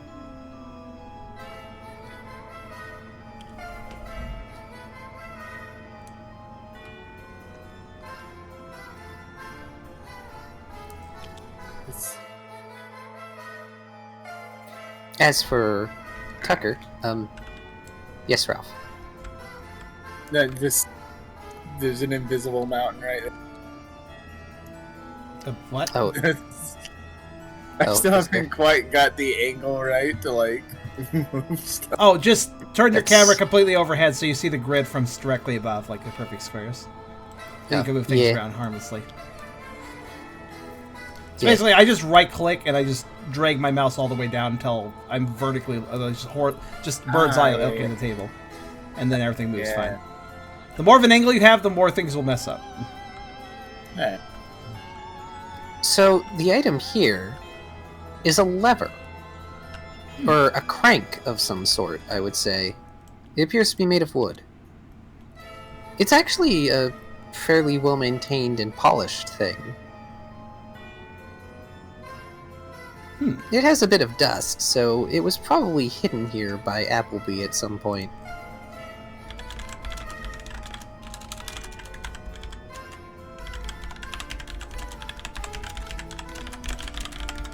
One second. That's why I'll let somebody else say it for it. Well, Tucker will go ahead and carefully pick that lever up in his mouth. He's not quite sure where this would go, but clearly it's important for something.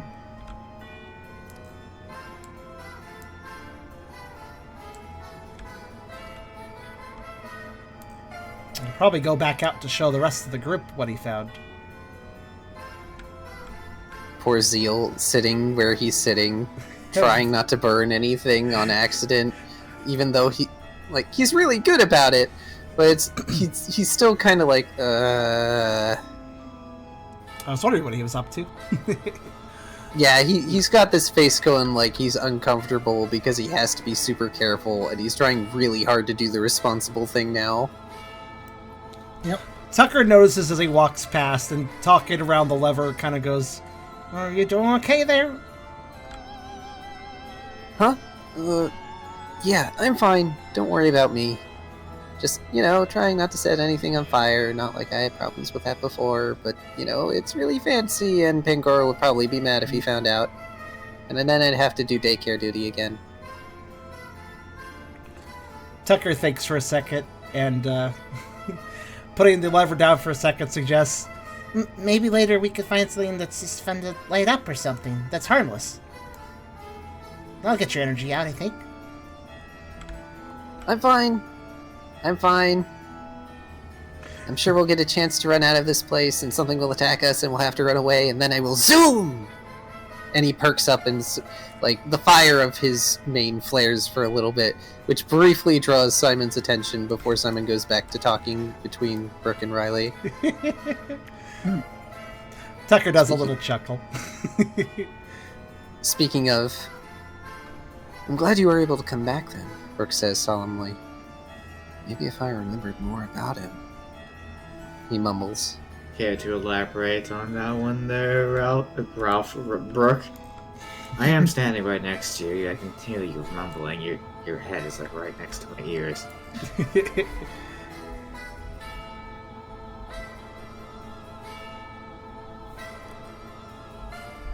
Yeah, I kind of figured Riley was just kind of observing this conversation. Yeah. I'm right here.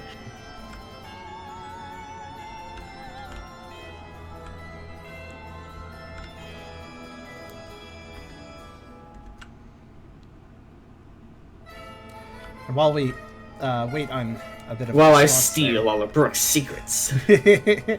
That is a good question, actually. So, what is Ralph up to currently?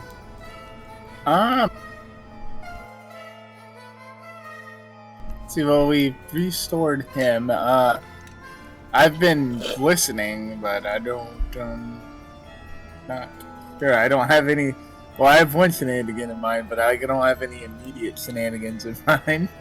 You're a little Also- set apart, at least given the geometry, you're a little set apart from the other groups, so... Tucker will probably head over to you first.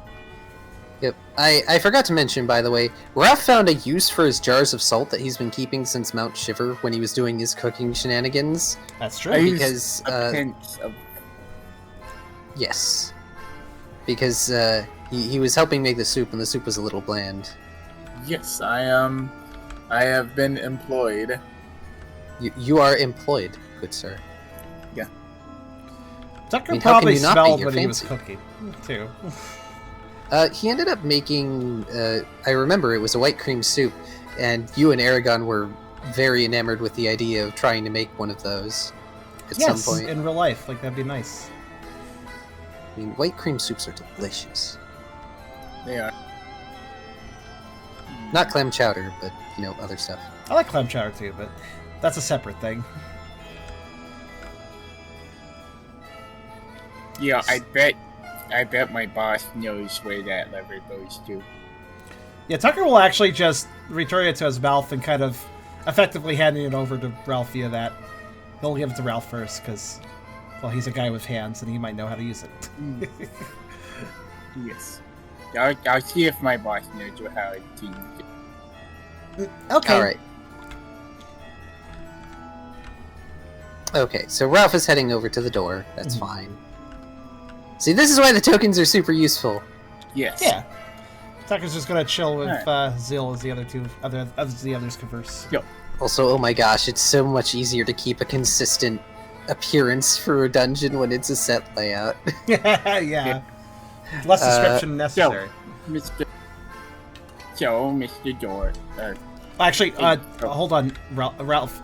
There's another line from Brooks. I was going to say, Actually, yeah. I appreciate your eagerness, but allow me to do Brooks' thing and then we'll get back to the door. I see. I promise. Brooks says, oh, well, nah, it's nothing. He grins, just curious on what it's like to die. I ever say he just kind of woke up from it, but these guys seem to still be around. Maybe I'm just hoping it's not as scary as it seems. I think it's all about what you make of it. These guys Painful. Tabby says it's painful. I'm not sure if that was out loud or not. No, it wasn't out loud. I'm unless I need to do it privately, it's just easier to say. Right. Gotcha. Aside from apparently being painful, I think it's entirely what you make of it. You know, on paper, Tabby's situation isn't exactly... It's awful. I mean, I did get killed.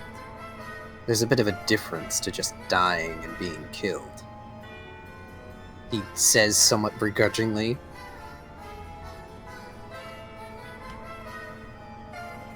The point is, lingering around a place that you're comfortable and happy with is one thing. It probably would be peaceful in its own right for however long it can last. But ending up stuck in somebody else's head, for most people, would probably be a far worse fate is fading into nothing. But at the same time,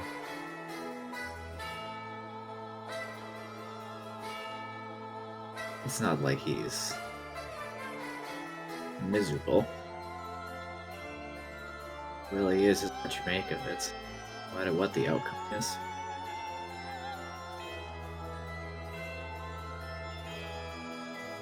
Any blessing a curse, any curse a blessing, etc., etc.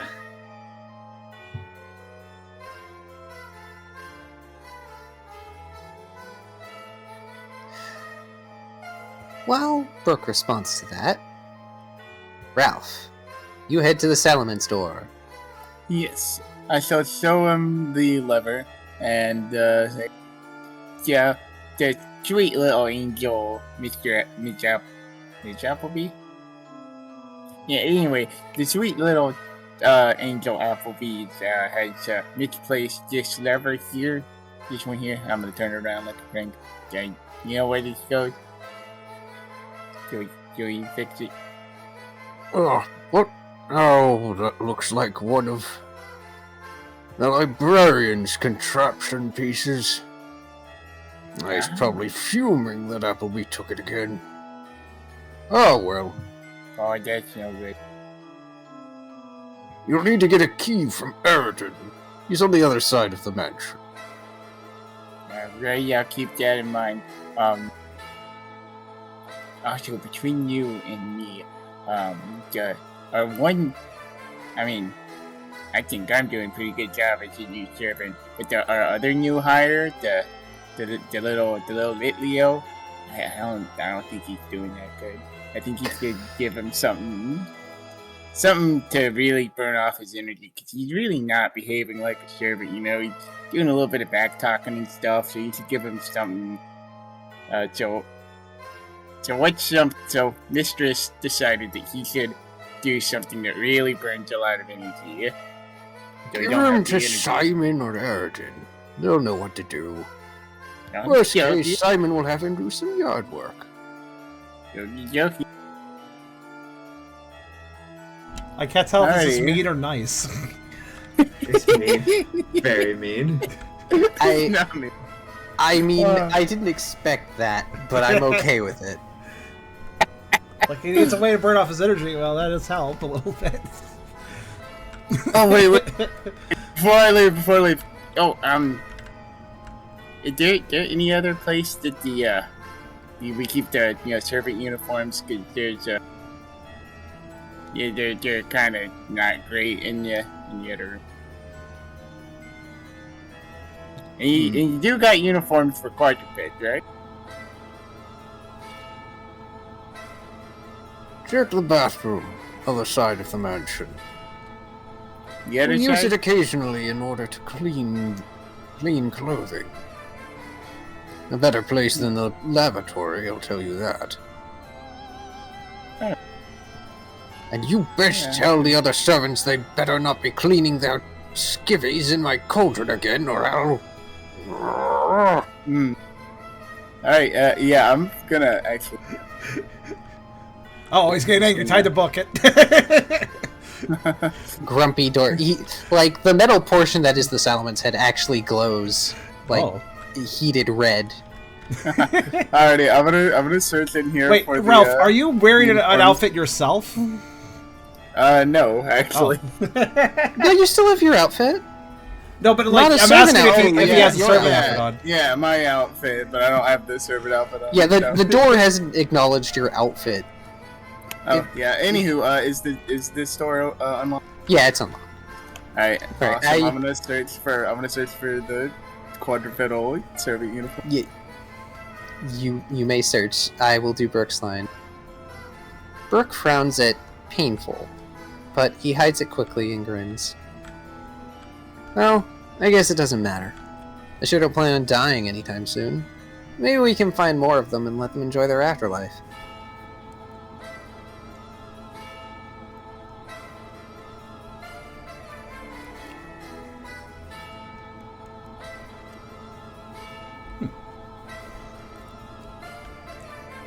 As for Ralph, just in case Eragon is deciding how he might respond. Mm-hmm. This is actually a fairly nice bathroom. It is quite literally a bathroom. There's a bath in the corner, similar to the master bedroom, there's the table with the mirror. Mm. And there appears to be a towel there, as well as a towel folded and set out on a bench near to the bathtub. And there are several pairs of somewhat matching uniforms that are hung over the edge of the tub. They are dry, and these are like old and kind of moth-eaten. Hmm. Not that you've seen any moths around here, but they're probably also dead. I mean, there's no moths. Lord Beerus is disconnected. No. I'm sorry, Beerus! I mean, why would they stay around here? It's haunted. Alright, so But- these guys are not. Yes, there is a quadrupedal uniform. There's some bipedal uniforms. Nice. They're not great. Like I said, they're moth-eaten, and they're kind of starting to really fall apart at the seams. But they are all styled white and a light green. Very nice. Oh yeah, we're gonna change into one of those. We're gonna go his. Well, what accounts as white, considering the amount of dirt and time and dust that has accrued? Well, my boss isn't too observant, so we're gonna just grab that and grab his, and it's gonna go back up. I'm just imagining the sound of Ralph's footsteps echoing as he runs through these halls.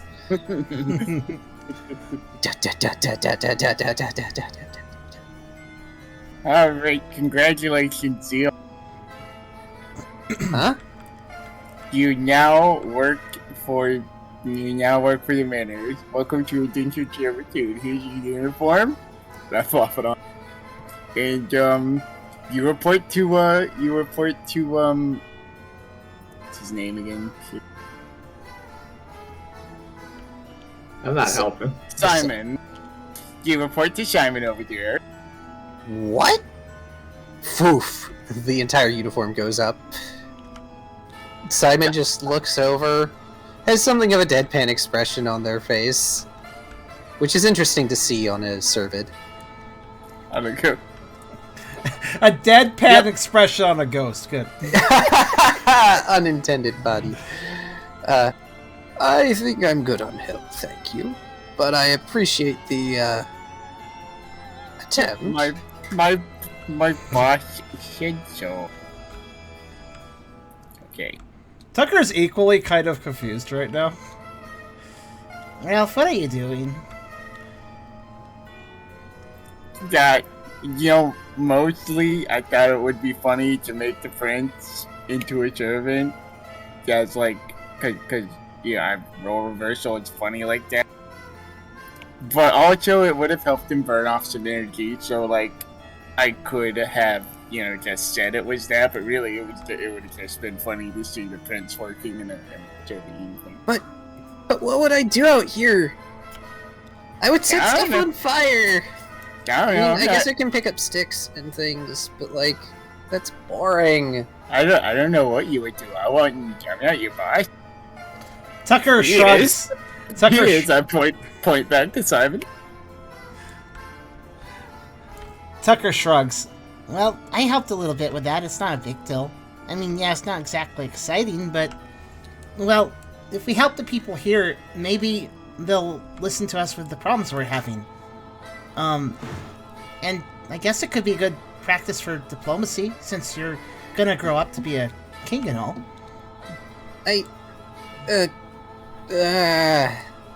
Tucker, why do you have to be right? He just kind of smiles. Well, not Exactly everything's my- fun, but it can be good all the same. I've learned that much. Yes, exactly my intention.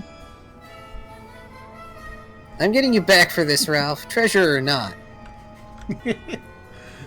Grumbles and just starts stomping around the yard. Yeah, I'm trying with to do... Kyrio on this one. Seems like Ralph's the one with excess undirected energy. I'm directing my energy though. It's not completely undirected. I'd have to agree there. Well, Brooke, if you want to help them enjoy their afterlives, we should probably go place that urn on the other pedestal. Tucker and I found it in the other garden earlier.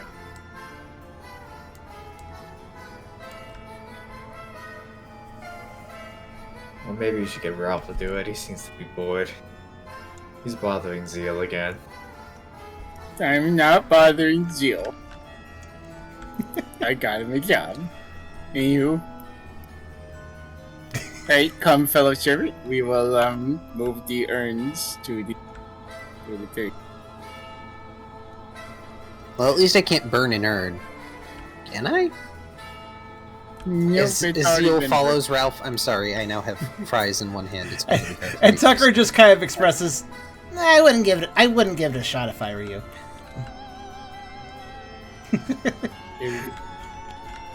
Now, remember to walk with your head low. And, a servant is best left unseen, as my boss has told me I wink at the door. Shut up, Ralph. Before everybody leaves, Tucker will actually give a little bit of a wave and say, "Good luck with the garden, Simon." Where's the door? Good luck with Somewhere over whatever here. you're here for, little pup. It was in here. Was here? Riley's staying outside.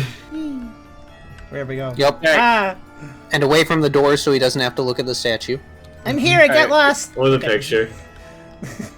Alright, I'm gonna grab the urn. I'm gonna hand it to the Zeal. How is Zeal gonna hold it? It's an urn! Here you go, intern. Tucker pops into the room to see what's going on, and then immediately regrets it because of the venomous stench. Well, the only noxious sound is coming... Noxious sound.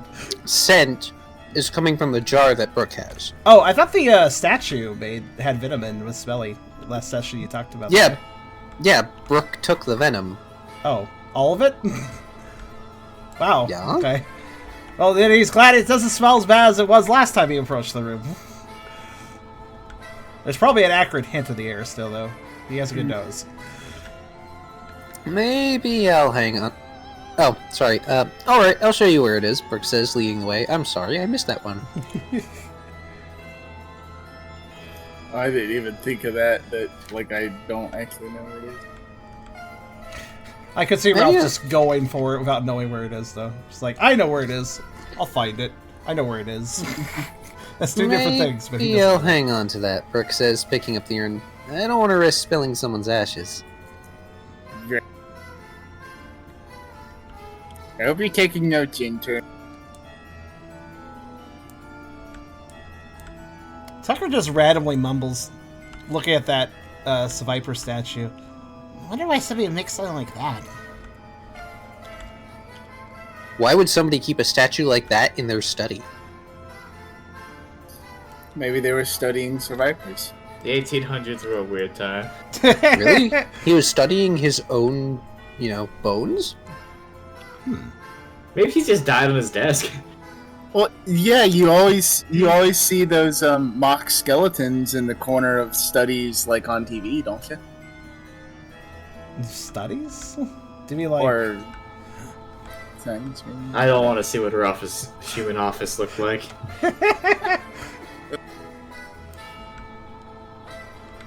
Alright, let's see about this. Unfortunately, there's not a tree to support Riley here. I could just climb the pedestal and you can hand me the urn. It's true, you could. So, another dexterity survival athletic from you. Zooms out, scroll all the way over. Hey, I it's a could've- minor I could've- inconvenience for many benefits. I could have forced the intern to be a stepping stool. No, that's a good point. I'll use the Brook ladder. The brick ladder. Do I still have to roll for the brook ladder? Yeah, I swear, there's a ladder in the back stock room. Yes, because you still need to at least partially climb up the pillar. Understandable. Alright. Oh yeah, there too. Oh, easy. No problem. That doesn't look like that doesn't look like a problem. Look at all those fives.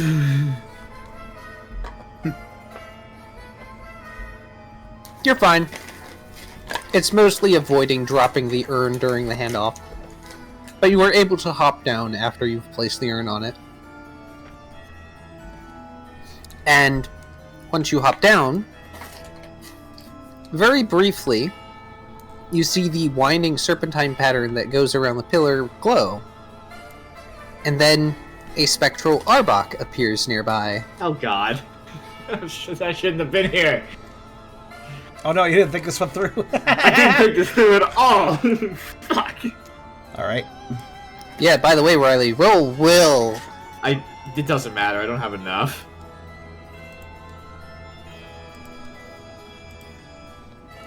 Let's see. Survivor is Do it anyway for posterity's sake, but Yeah, you're gonna have problems. yeah, I'm having problems even with that roll. Yeah, you're having problems, but it's not as bad as it would have been if you'd gotten 2 failures. I do it from the start either way. Am I wrong about this? What gen is this? Is Survivor? It's an Arbok. It's not Arbok. It's an Arbok. I'm stupid. The answer is that doesn't matter. I was wrong. The answer is it's an Arbok. The answer is fuck you, Charm. Where is Survivor? Oh, it's an Arbok. Yeah, actually, I thought it was going to be a Survivor. The statue was a Survivor, right? Wrong? No, Arbok. Oh my god, I've been crazy this whole time. Alright, here you go. Have an Arbok. I might have erroneously said Survivor, in which case I would apologize. There's a snake. Somebody will have to check back the previous episode.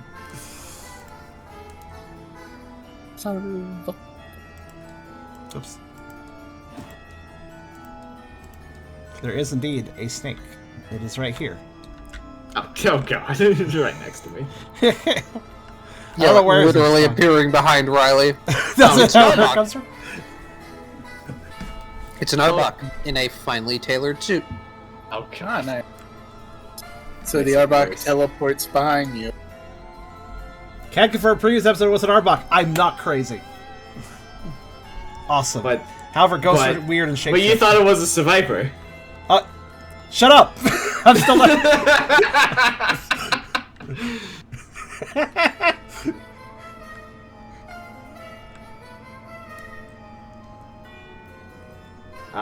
Do I notice the snake appearing behind me? After about a minute, you do. I'm just gonna start backing up. Probably bumping into the brook and continuing to back up. And So I'm gonna, backing up. yeah, I shall greet the snake. I'm gonna wave and be like, "How's it going?" So we talked to Simon, and he told us you needed a hand. So we provided one, so to speak.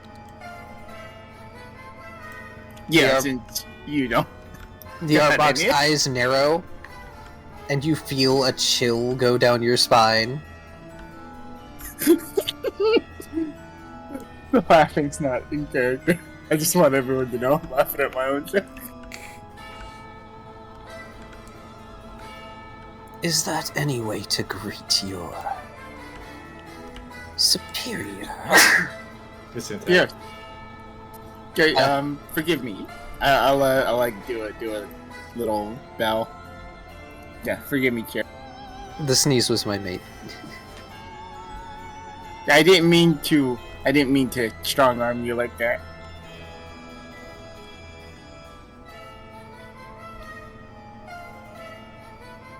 Apologies, I'm still nibbling fries. No, I thought the dead silence was intentional. Well, also intentional, but nibbling fries. I shall note, just on the side as you nibble fries, is that when Riley's backing up, Tucker's just gonna kind of walk over to him. I'm guessing Brooke's doing the same thing. But Tucker is a mildly unnerved by Snake, but more noticing just that Riley's not doing well. So he's gonna come over and, yeah. Start roaring an engine outside my window, apparently.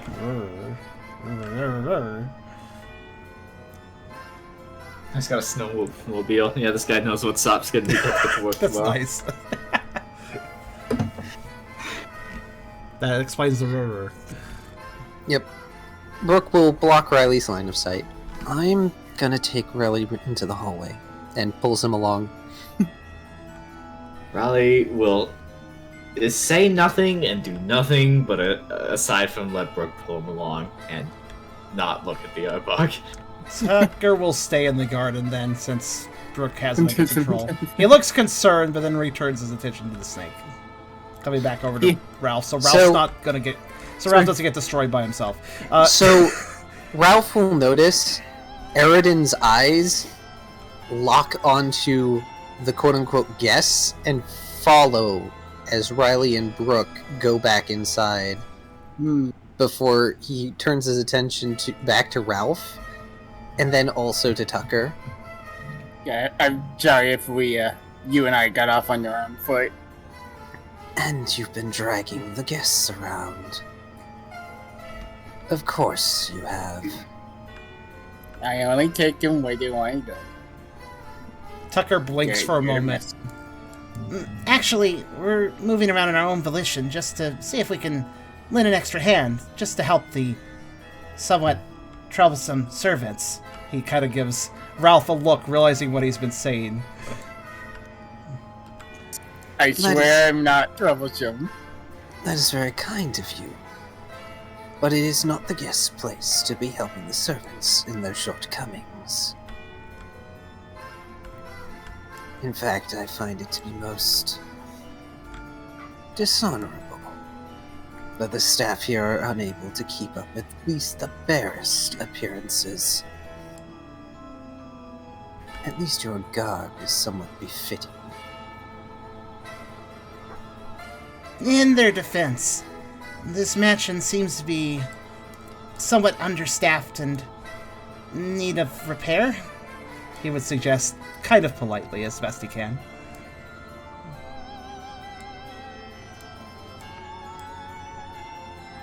The head butler slowly looks around from where they can see. It appears I have been disconnected for some time. The mistress will be pleased that I am returned to functionality. You. The Arbok looks at Ralph. They might as well be using the glare move on you. Yes, sir. Like Take salute. the guests back inside.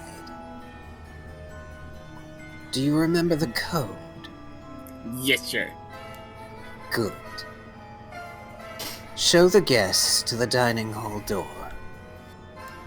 And Go then for it.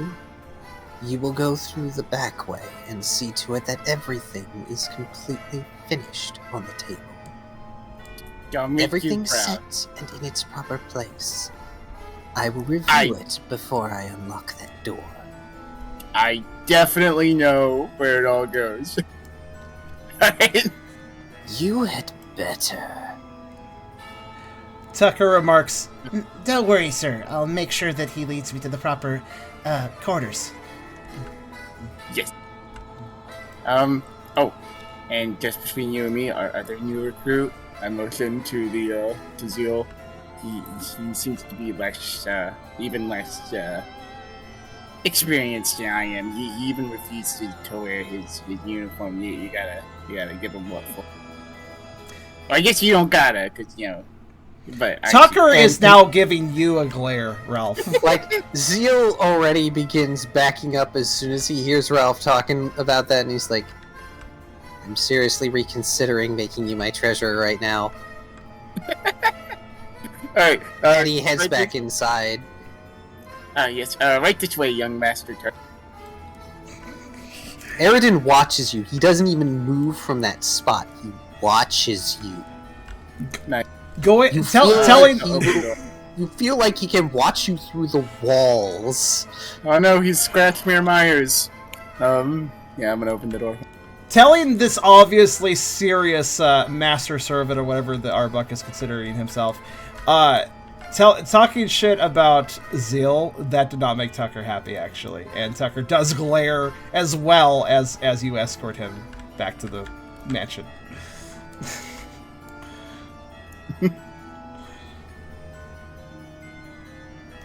He will remark. He will remark as they enter back in before rejoining the group. Careful what you say. He seems really mean, or he could be. Don't put Zeal under the, wagon or whatever. Right. Yeah, I'm already dangerously playing underneath the wagon as it is. Alright, back with Brooke and Riley while all that's going on. I apologize for taking so long for that, but fries. I'm sorry.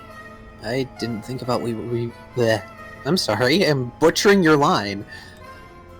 Stop gargling the poison water, Brooke. I'm sorry, I still had fries. I'm sorry. I didn't think about what we were doing for a moment. Brooke's sister Riley. Are you doing alright? While Brooke is talking, Riley is sort of sitting against the wall. Opening and closing one of his hands as he stares at it.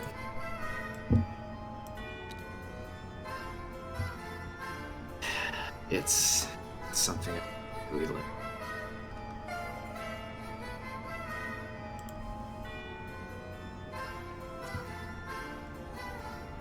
Say again? I didn't hear that. It's not something I wanted to relive. Ah.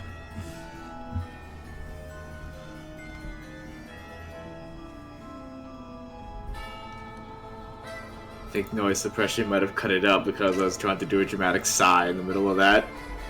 Perhaps so.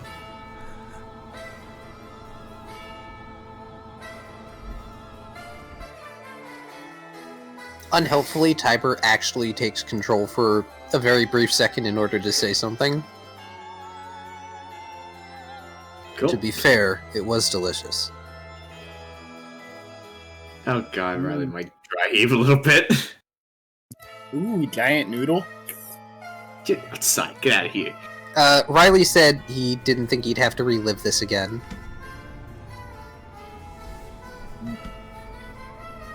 And that's not Ralph, since Ralph's, outside, that's me saying, giant noodle. Ralph is currently pushing his luck elsewhere. Don't worry about this conversation. Yeah. It's a moment. Yeah, I feel like everyone, my god. This is the reason why Riley doesn't eat meat anymore. Freaking comments like that. God damn.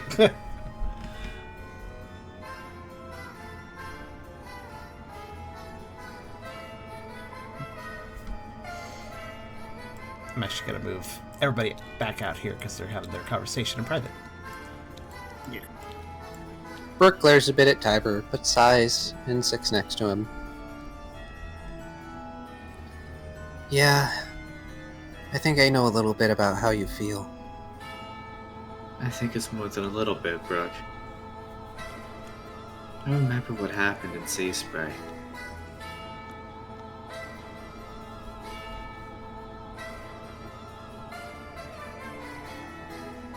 And I'm the first one who pursued you after it, at least. I think you know damn well what I'm going through. What you were going through.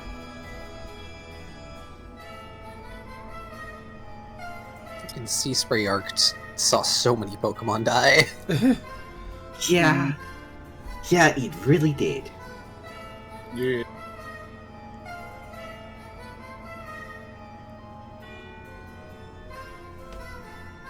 Might be part of the reason I may have pulled back on the Grim just a little bit.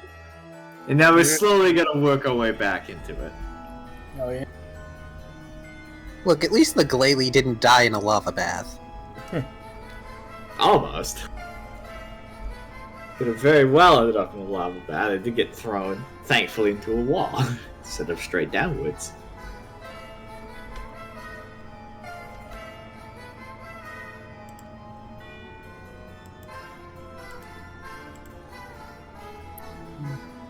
It's flowing back into Grim. It's probably a bad time to flirt with danger, like I like to do. You're gonna die. Haha, I'm in danger, Ralph meme.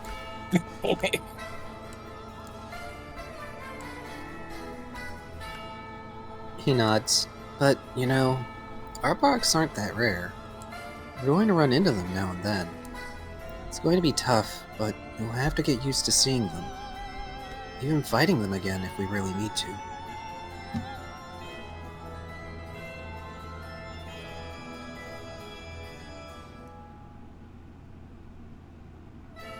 That may be the tough part, Brooke. With what you had to do, at the very least, you had good reasons.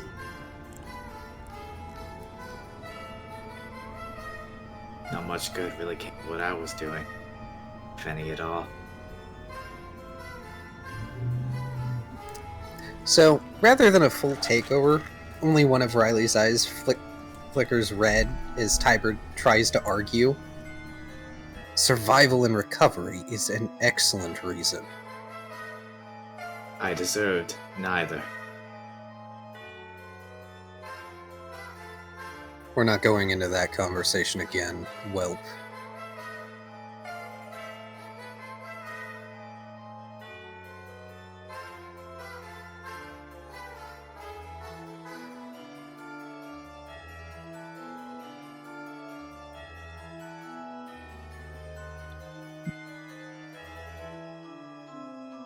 Just know that how I feel hasn't changed.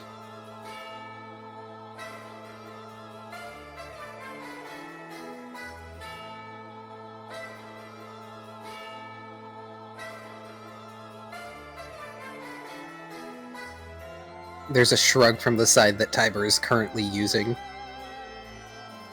Fine. But you have changed. Just like I have. Stop thinking you haven't. If you hadn't changed, you wouldn't have made it this far.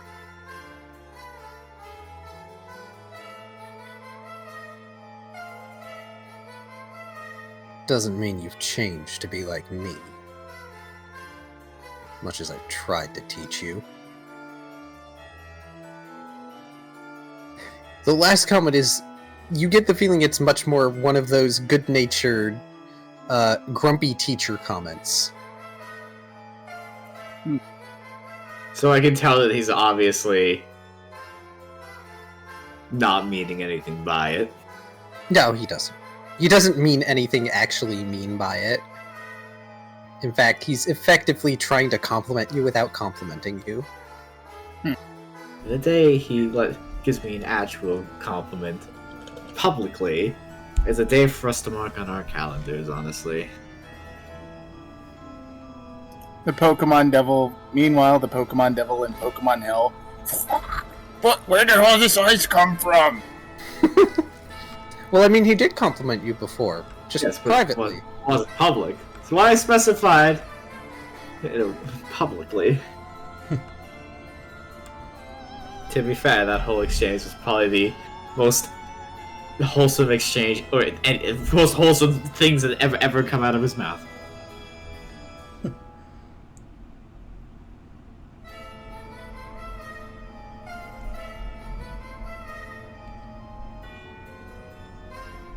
I should mention this at this point that Tiber cedes control.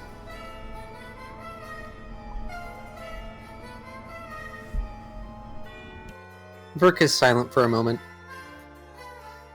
I've done some bad things myself, you know. For bad reasons. Mistakes that I have to live with. It's definitely not easy, but...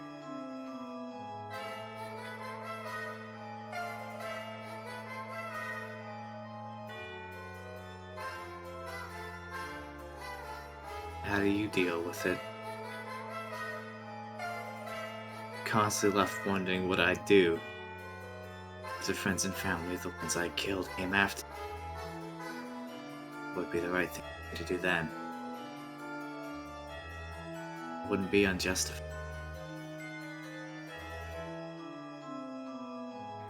You say as you feel Tiber effectively vibrating in your head like he wants to try and say something to rebuke your comments. So But he he's wants being- to shake me by the shoulders. He wants to shake you bodily.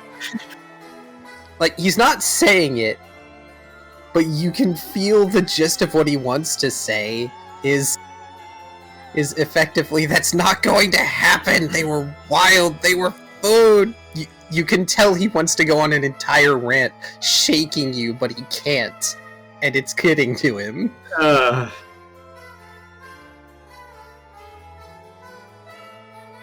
As a player, I'm greatly amused by this.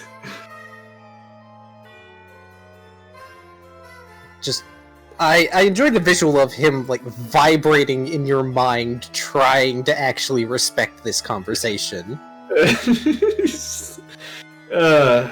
Really mad. Not mad, just frustrated. I'm not mad, I'm just disappointed.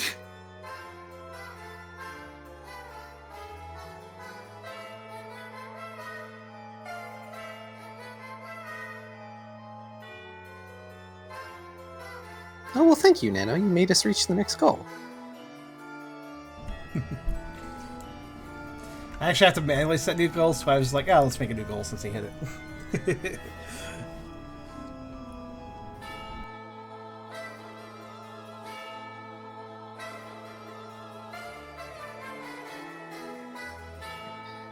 If you feel responsible for a life taken or lost, then it doesn't devalue your own. If anything, doing so does a disservice to those lives, as though they died for nothing. So, instead, why not live a life worthy of their sacrifice? Tiber gesturing so hard he briefly manifests a phantom without meaning to, just swinging both arms and gesturing to Brooke with an intense look on his face. Staring at Riley. Even if Riley isn't paying attention to him, it's just...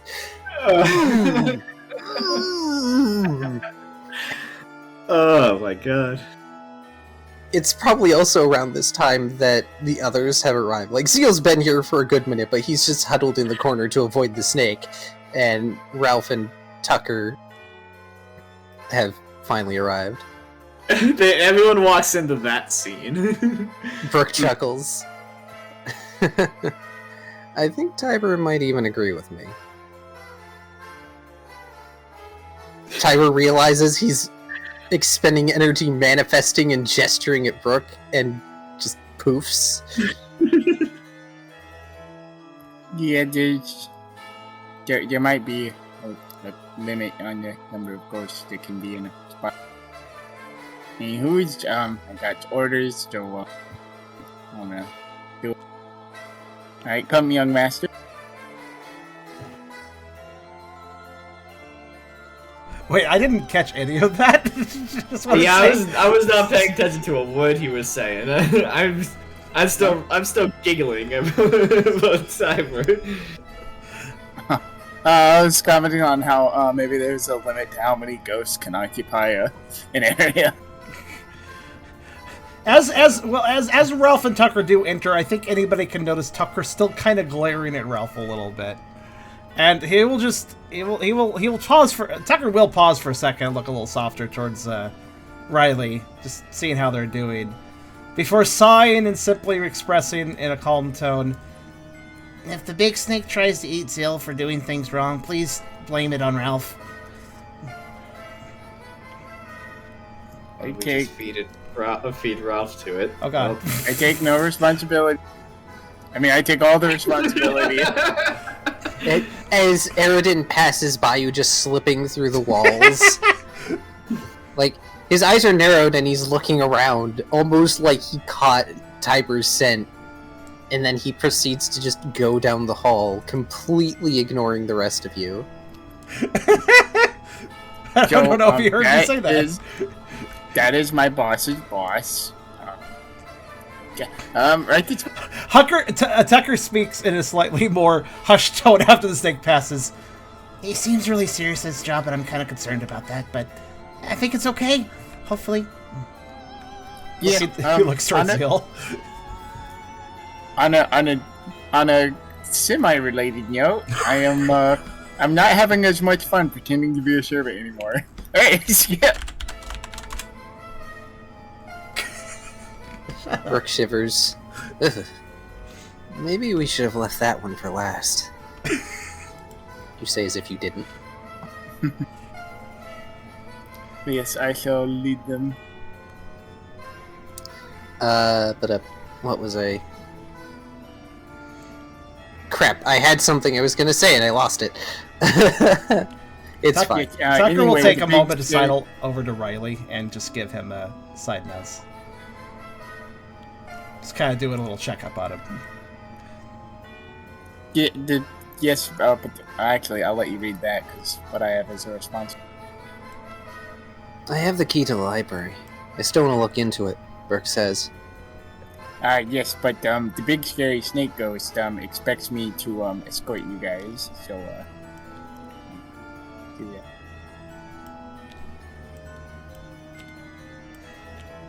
What are you doing? I don't know. I was having trouble. Don't ignore me. Tucker will remark to that. I guess we could hold off for the library for now and check it out later. That snake definitely has things that he wants to have happen in a certain order. I can say that much. Oh, right. I was gonna mention. Oh, yeah. Eragon probably died because he took his job too seriously. Okay. Tucker will then escort with Zeal just to keep an eye on him. Burke sighs. Oh well. Let's just get Ralph out of this hole he's dug for himself. I mean, I didn't realize it was a hole till I was at the bottom, as holes often go. Yep. Honestly, I'm surprised you guys didn't immediately use the key last session when you found it, and you sort of, like, got swept up in making Simon appear, which is just fine. Oh, wait a minute. Well, we all got distracted by Ralph. As they walk, Tucker thinks about something. Zill's a little intimidated, right, by the snake? A smidge, but also annoyed with Ralph. Tucker gets an impish little smile and goes, Hey, Zill. Yeah? You want to show that snake that you're the better servant? He thinks about this. Like, he actually looks like he thinks about it. He doesn't even do the saucer eye thing, where he decides to go blank. Yeah, why not? I don't think that snake was really believing Ralph anyways. We're not actually gonna get Ralph hurt, are we? Not our fault if he does. he kind of shrugs for a second. I think his mouth gets him in more trouble than we can get him into. I like where this is going. That's fair. So sure, tell me what you want to do. And he gets the super impish, mischievous face going. Well, I will read Brooke's line because I should do that. Brooke looks at Riley as things start to get going. You going to be okay? I don't know.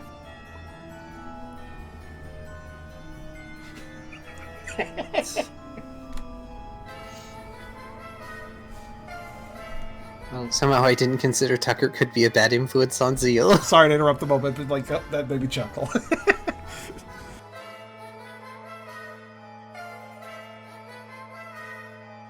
Oh gosh, have any of you seen the meme with the smug-looking cat and all the knives pointed at it?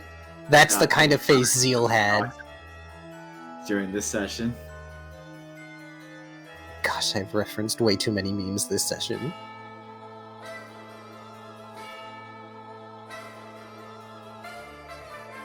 Now, if I may be permitted to continue. I'm sorry, go ahead.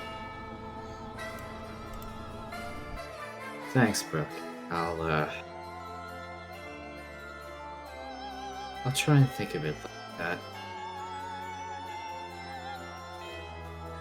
Life worthy of sacrifice. I'm sure Liz wouldn't really word it like that, but I'm sure they'd want something similar.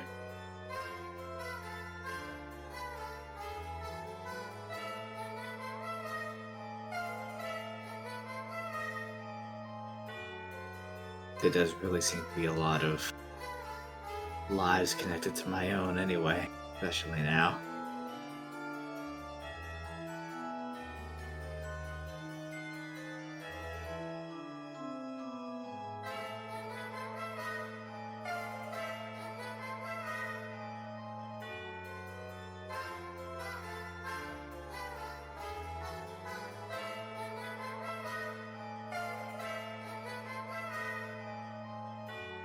Brooke rubs his head. It's how I've dealt with it. I'm sorry, it's how I've dealt with certain things. Your answer might be different, but I hope mine helps.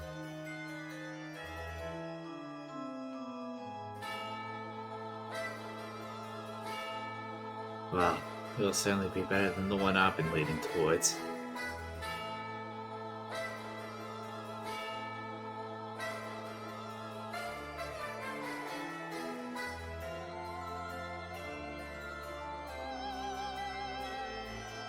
We should probably go rescue Ralph.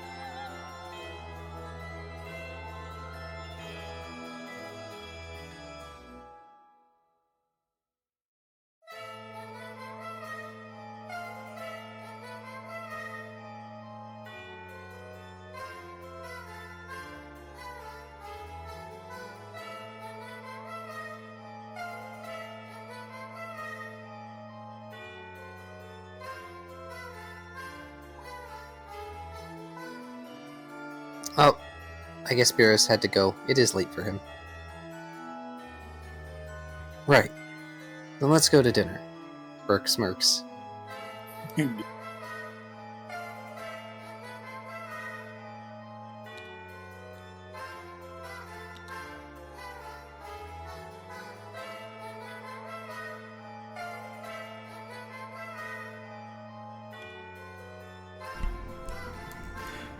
Also, Karserus, check Telegram. Give me a sec. Concerning. Yeah, indeed. I don't know how I feel about this secret communication. I will simply say that Tucker seems to be talking to Zill as they walk. That's all. Whisper. And Zeal is going to take point ahead of Tucker and do his best to look professional. Which includes putting his mane out for a bit. Tucker will walk behind as if he is Yeah. being properly guided as a prim and proper guest, taking a bit of an exexaggerated step as he does. Yes, well, With a hold the bit next of a door raised open chin, for you know. Right this way, everyone. As Ralph leads you back through the foyer. Open the door for everyone. Also, All that thank you, jazz. Alex.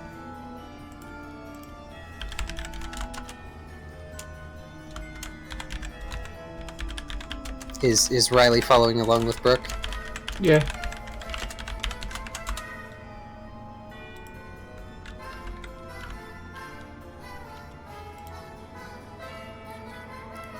As Eridan leaves the study, just floating, well, not floating, like slithering through the door, catching the tail end of this train.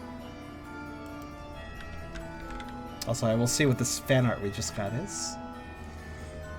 I have to scroll so far over to get to the images area now. Close the door. Oh, I just zoom out entirely. Yeah, I should probably start doing that. I'm just not used to the table size we have now. What we got here? Oh gosh, Yeah. Cypher. Yeah. Cute. that's wonderful. I love the fact that Zeal's just sitting in the corner. He's in the corner. I like it. Nicely done there, dude.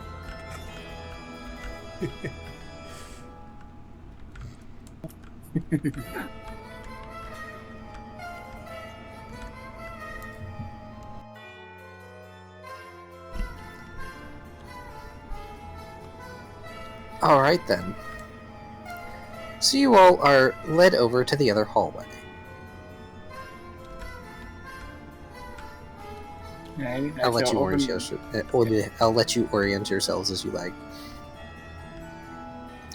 Yeah, as I open the door, I'm gonna be like, so today's course will be a lovely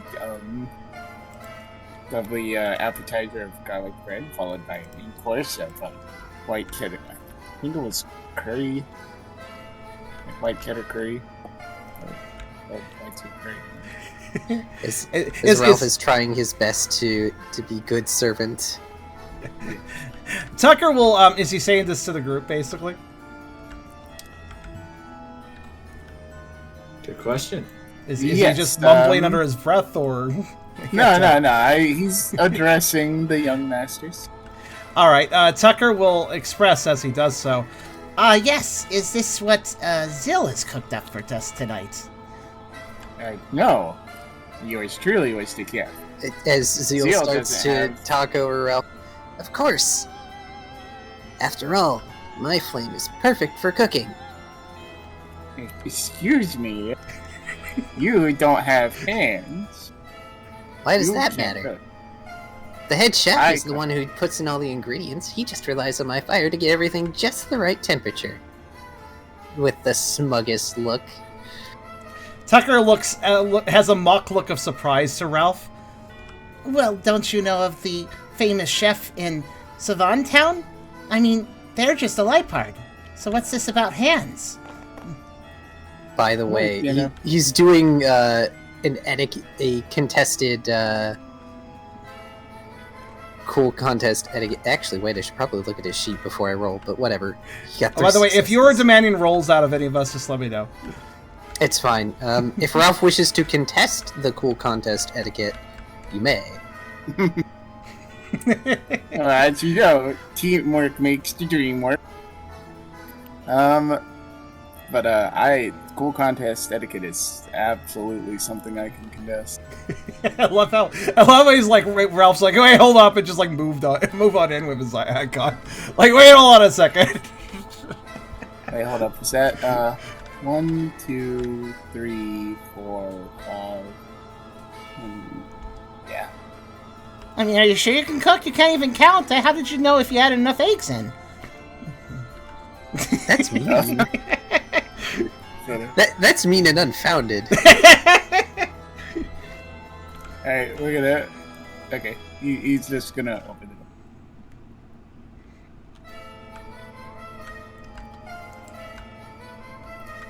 Alright, teach me.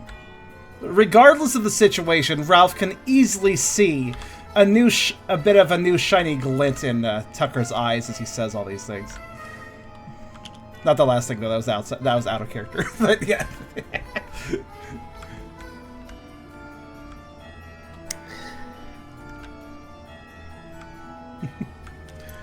Yeah, as you pass, we'll whisper touche.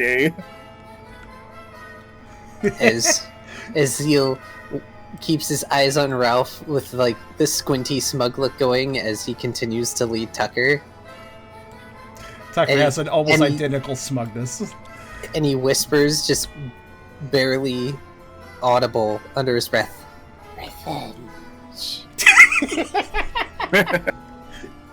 Alright, I'm gonna go through here and put the password.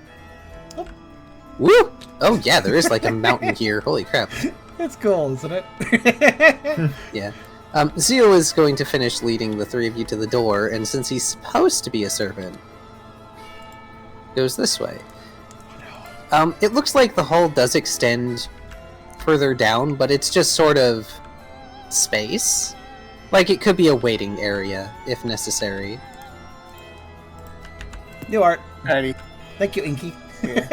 I'm gonna try and open the door as quick as I can, and then then after I open it, Stop Toss the dropping dice Brooke on back top on of the- me. anyways, after I open the door here, I toss the dice back on the table and close the door behind. Oh, that's mean. Oh! I see what you did. That's mean. Oh. Okay, let me do Brooke's line. Brooke looks from Ralph to Zeal and Tucker, then shrugs before entering the hall. You guys are terrible. Tucker does a little blep towards Brooke. So, Zeal catches as Ralph shuts the door. He goes up and he pauses at the door, sees the lock, and he looks at the dice, and he squints back at the door. Do you remember the password, right? Touché. and then he goes and he tries to take one die at a time to put it into the lock. It's gonna take him at least a good minute. Right. Does he know the password? Yeah, you've spoken it before. Ah. In fact, you've spoken it to Eragon while Zeal was in the same area.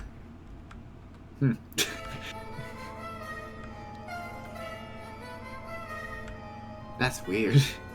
Yeah, it is a bit weird, isn't it? Am I still connected? Remember, if Yeah, overhead view, and you can more easily see. group. Look at me. I'm fine. Are you speaking? Yes. Yes. You Yes. are, but I can't hear. Everybody is Oh. talking to you. No, what happened? He's Oh gone. no. It's impossible. Ralph locks Zill in room, ditches everyone. If people are having trouble moving this far over, I will take over moving because I seem to be capable of it. I'm totally capable of moving anywhere as long as I'm overhead. Yeah. So yeah, it is a little wonky to move over here, but not to worry. This side of things should not take too long. Like, the only reason it's happening on both sides is because we have stretched to the limits of the 3D space. Yep. But that's honestly, Anyways, that's good. I can hear you again. Hello. Yeah, I lost that. So Ralph, and then you cut out. So I paused and there was some side conversation.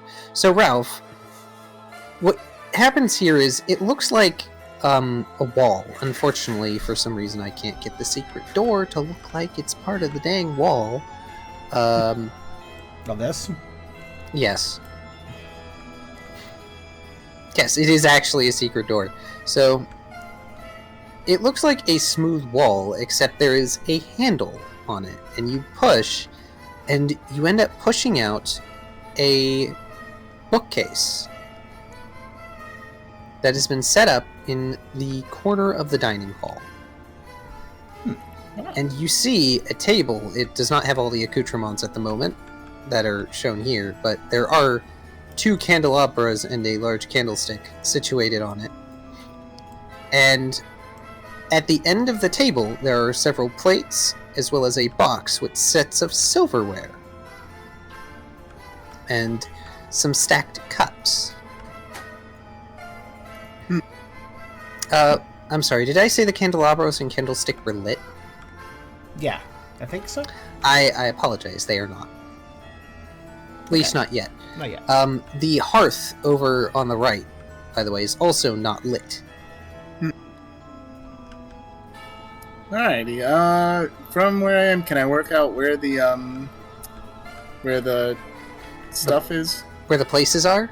Where the table, where the plates and shit are. Yeah. They're at the northern end of the table. Alrighty. Yeah, and you can tell where the places are. There's 6 chairs situated. Alright, so well, I know for certain where the plates go, so we'll put those out. The plates and cups aren't hard. Now then, which side? So, think I back need to etiquette a smart contest etiquette from you. to accurately set the table. Yes. Because this is probably fancy setting the table, which is something you have never had to do in your life. Alright, so smart contest etiquette? Yes. Also, this is something Zeal would never have had to have done. You're probably going to do better than Zeal. Here we go, come on. Let's Okay. go.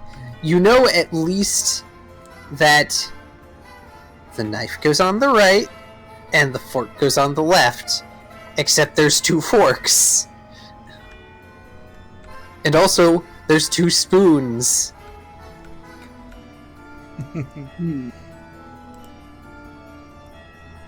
I think I can reason that the longer instruments would go on the inside and the shorter on the outside, because that looks nicer. Oh, by the way, since I think some people didn't hear me, there's new art in the corner. Oh, I will go.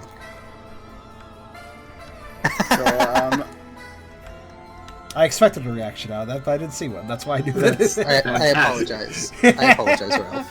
Inky did this. Nice. That's reasonable. Especially with your role, it's reasonable for you to assume so, because at least it looks pleasant. There's several ways you can go about setting it. Yeah. That, they will look Make it look pleasing. fancy. Make it look... Yeah, make Yeah, it look... make it look fancy. Yes. And you do a decent job. The only thing you have trouble with is the spoons. And you're not sure how you should do the spoons. Because knives on one side and the things on the other. There's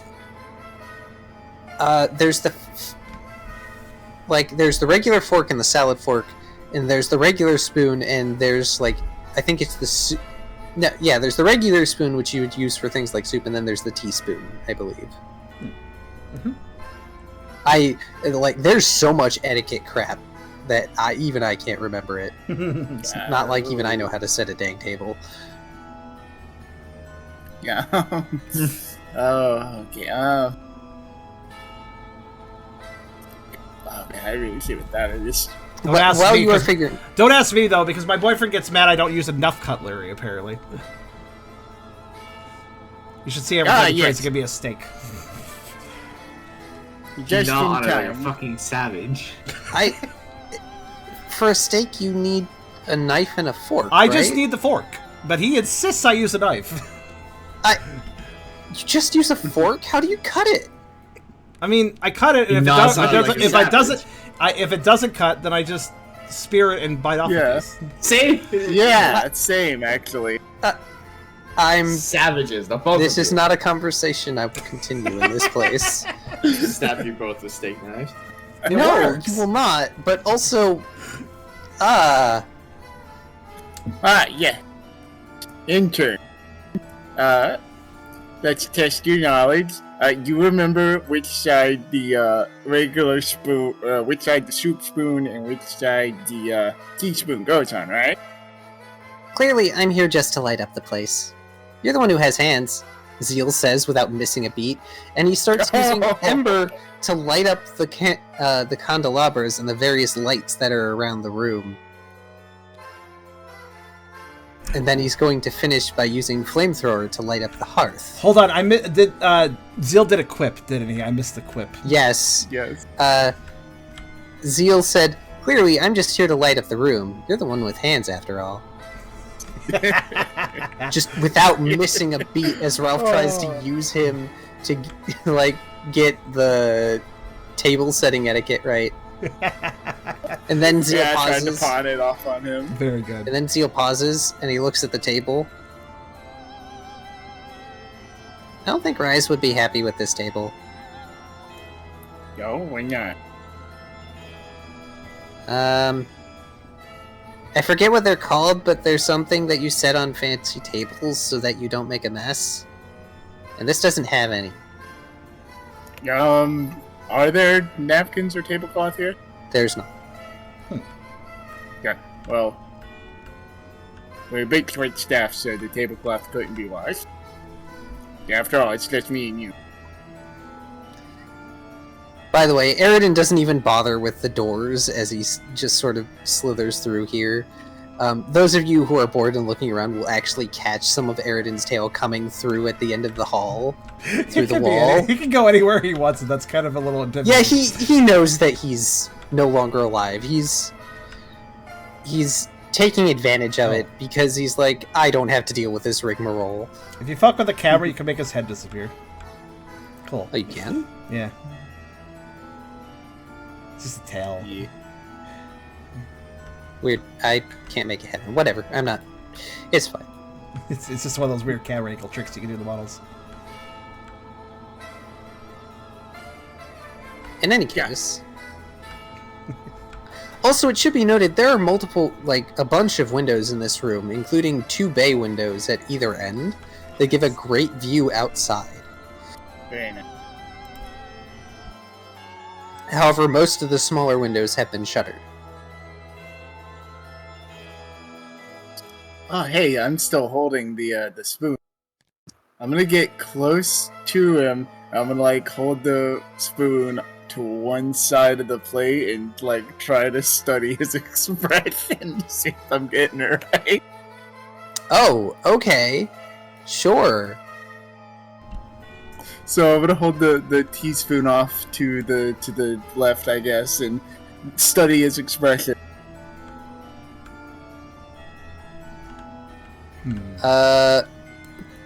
Give me an insight contest etiquette versus his cool contest perform. What is the current thing they're challenging each other on? He's trying to read Eragon the Arbok's expression as he's moving the spoons back and forth. I see now. Try to get an acknowledgement to know when he's got it right. God Wow. damn, so many fails. Tragic. Am I even able to beat that? 1, 2, 3, 4. So many fells, and yet there's a 7, so... Alright, 1, 2, 3, 4, 5, 6. I can't beat that even if I got all successes. I would tie it.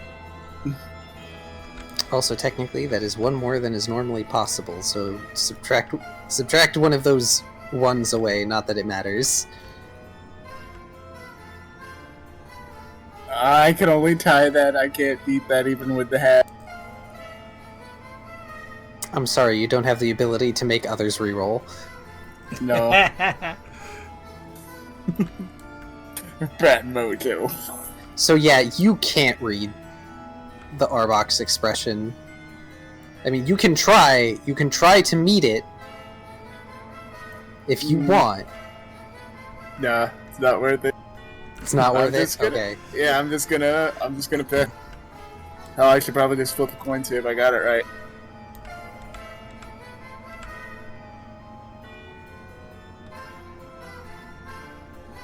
Heck, I will.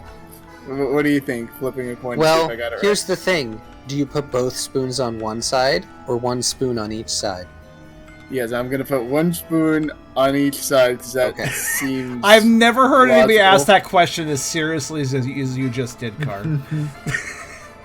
I have to ask. I He love got enough of a roll that I will permit it if he decides to do it either way. No, I just love the serious inflection with the words. It's just a perfect combination. But seriously, dude, did you put the spoon on the left side or the right side? We need to know. Yeah, We're trying to defuse this bomb, yeah. all right? mostly because it would stand to reason that roughly the same number of instruments would be on each side of the plate. That's fair. Alrighty. So Yes, the answer is technically on the table. That's what I'm It using. could have for been a this. trick, though. He could have set it up the silver wrong and then had this be a puzzle.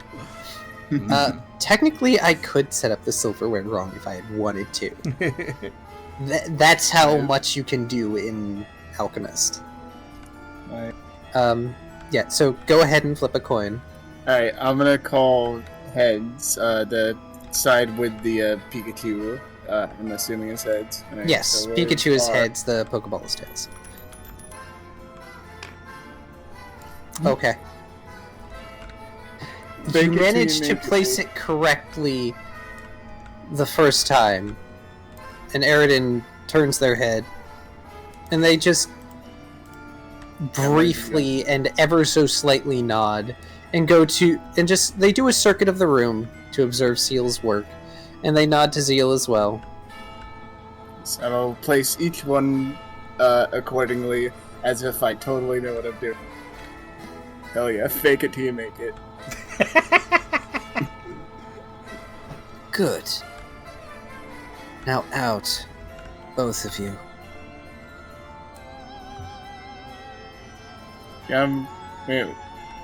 We don't get to.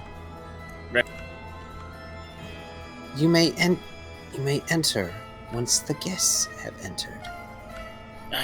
Preferably by serving food. So go to the Yes. kitchen with you and make sure the salamence is done.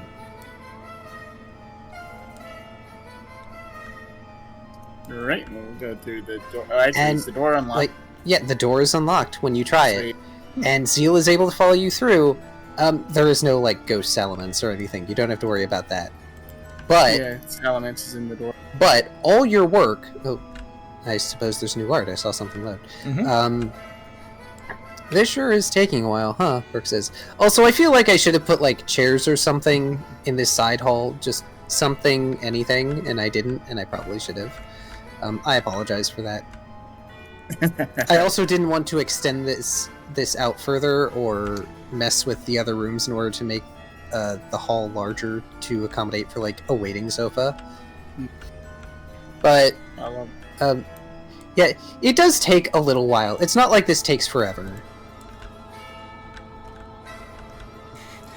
Also, technically, I could have just left that space blank, but there was no point. Also, nice work again, Alex, on the art. It's cute. Also, I wanted to answer. Somebody said something about how Tucker started getting conniving with Zeal and mentioned how Tucker's a dark type. Yeah, there's a little bit of that, but also you have to remember that as mature as they are, they're still kids. So sometimes they might just want to be little shits here and there. I mean, Ralph does it all the time, so. And he's an adult. Well, technically. Ralph is an adult. Most of the others are kids. But, Ralph, everything that you made has been effectively prepared. It's all on trays, and there's a tray for each place. It even has the metal bell on it, and there is a cart prepared so that it can be wheeled in. Excellent. Alright, we shall load it up. Zeal will help as best as they are able. Mostly they end up sliding... like, they do their best and they try pulling on a tray and they're like, oh, yeah, that could go really badly. And so they just let Ralph handle it because, unfortunately, Zeal does not have the same quadrupedal experience as Tucker does. Yeah, or Rife. Bryce Zeal is may like or a may master of it. Zeal may or may not mumble under his breath that Tucker would have been better at this. Yeah. Granted, Rise has a distinct advantage in a prehensile tail. Yes. But while you two are getting everything set up to come in, Eragon comes to the door, and the rest of you hear it unlock with a click and a soft thunk, and it creaks open. And the Arbok is there to greet you. Welcome, honored guests. Please, take your places. Your food shall be here shortly. And he backs up and even moves away closer to the kitchen to allow all of you to take what places you would like at the table.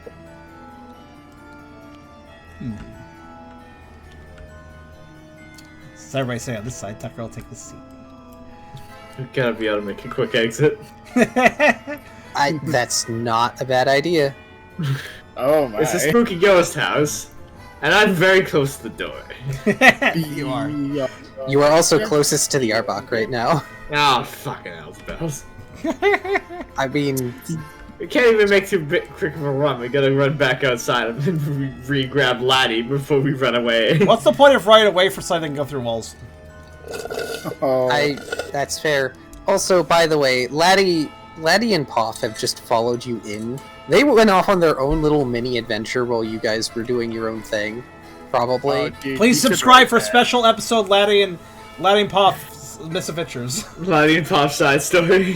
Hooray, I have suddenly created for myself all the material I need for several glimpses Oh my gosh. that I will probably never write. Wait, did they get their own seats? How does this work? Laddie and Poff just end up sitting on... Stay tuned for the Tales of Bossing Say. I'll be right back. But Poff climbs up the chair and ends up sitting on Riley's shoulder, while Laddie, does little hops beside the chair, as if they're trying to hop onto Riley's lap, but they can't hop high enough because they have little stubby legs. I will reach down and pull him onto my lap. Yep, just every hop is punctuated by... Lift him up, put him on my lap.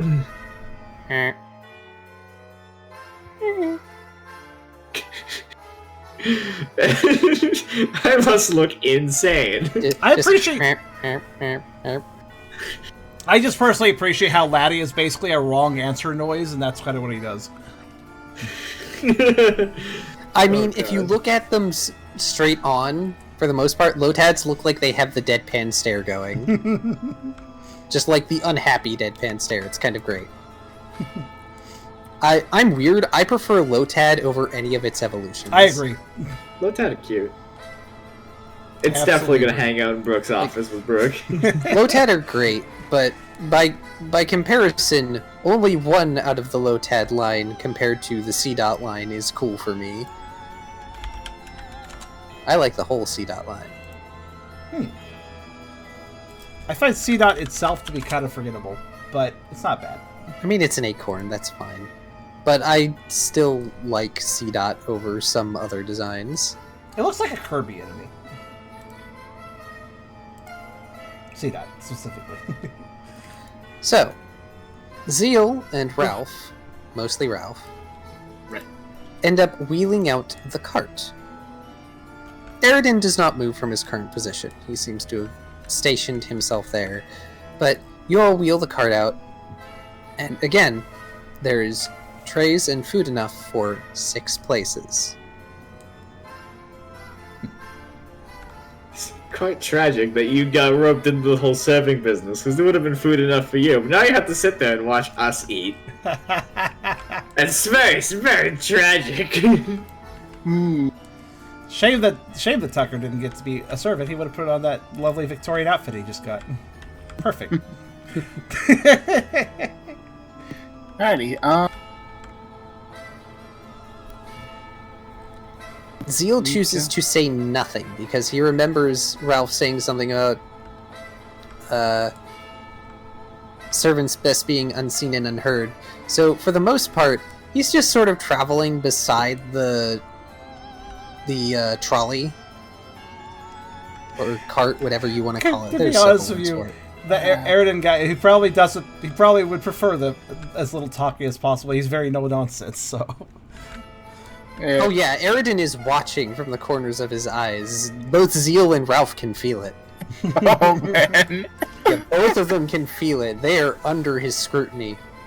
Man, I've really done it. I think we're starting to understand why there was a statue that bit people. Yeah, it seems like something he'd like to have in his room.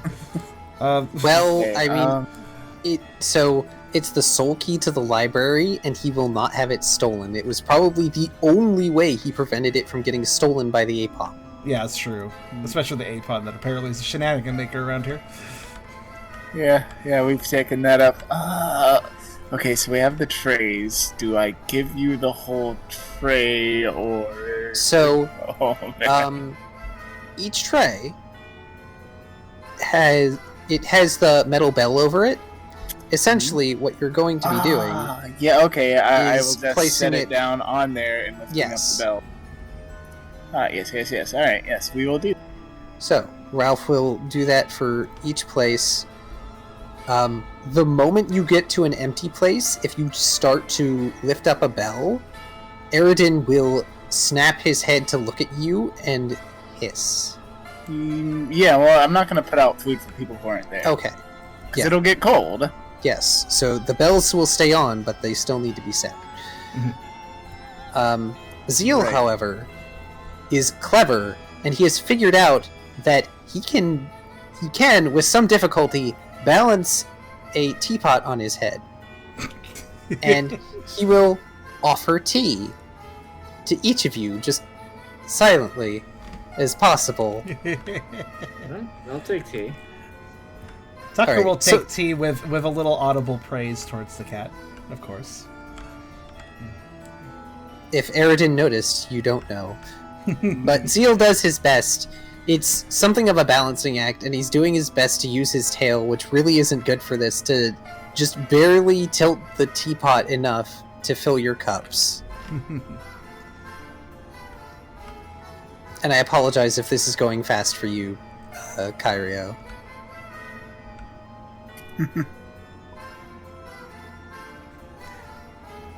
Like, everybody was leery about the food, but it's like, yeah, let's have some tea. Tea's fine. What are you gonna do? Get poisoned? We've already proven that I can extract poison from people's bodies. There's no problem here. You say with how much will left? Enough to unpoison the rest of the party aside from Riley, and I'll just die, I guess. That sounds like Riley. Yeah, Riley does the math. Well, I can help everybody but myself. Enough That's to unpoison 2 people and go unconscious. Yeah. Saying help Tucker, help Brooke, and then die from poison. And then you'll be right at home. Friends to greet you here. You'll But- be absorbed into the staff. I Hot love the shit out Riley's of you. method of math, though. It's like, all right, well, let's count everybody here, and then minus me, and there we go, the perfect number. Yep. Zeal is going to look to Eragon when he moves closer to an empty space, and Eragon shakes his head, so Zeal doesn't put any tea in those cups. Also, he can't reach them without rearing up, so it's probably a good thing. So he just comes back over to the trolley and leaves the teapot there, and then sort of just stands on one of the tiles in the room that makes up the floor that's different. Because to him it's like, oh, okay, I should probably stand on one of these, right? This is where the servant stands when they're done. Yeah, that makes sense. I'm gonna follow. No, his actually, lead. 4 people stand on it, it suddenly opens the door, because it's actually like a push. It's like actually a block puzzle or something. You do it, and I the didn't- hearth suddenly sinks into the floor, creating this vast stairway leading to an underground catacomb. Welcome to Amnesia, the Dark Descent. That old game. Oh, so many horror YouTubers got their start and their finish. In any case, Indeed. Eragon seems to, from within their suit, produce a phantom bell, and they ring it, and the singing stops. Dinner is served. And so, to explain what all is here for your food, there is a hearty slice of garlic bread. There is the white cream soup that Ralph made. By the way, I remembered that sometimes spoons are dessert spoons rather than teaspoons, so it could also be a dessert spoon.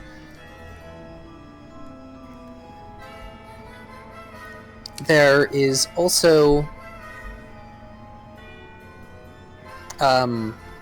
a biscuit on the side as well. It looks like one of those really nice cheesy butter biscuits. Ooh. And something that Ralph did not see in the kitchen last he was in there, but it looks like some sort of small slab of cooked and seasoned fish. Yeah, I'm not eating that. But more than that, after he rings the bell... Oh, one of my roommates is coming home. I'm going Do to they take have this more moment fries? to take a drink, and Okay. people should drink more water and also stretch. I will take this moment to ask if you want me to stop the music because of what you just said. In fact, yes. Okay. I should have told this guy I had an identical twin brother who was a guest. That way I could switch roles when I want. Do you think you can double team fast enough to be in 2 places at once? No, I would just be like, I have to go do servant things, and I'd walk off and I would change clothes and I would go back. He wouldn't let you go anywhere. I'm going to tell you right now. You would be stuck here, just in case the guests need you. Literally, you're not going anywhere. And then a glare so venomous you might get poisoned by it. Oh my. Oh.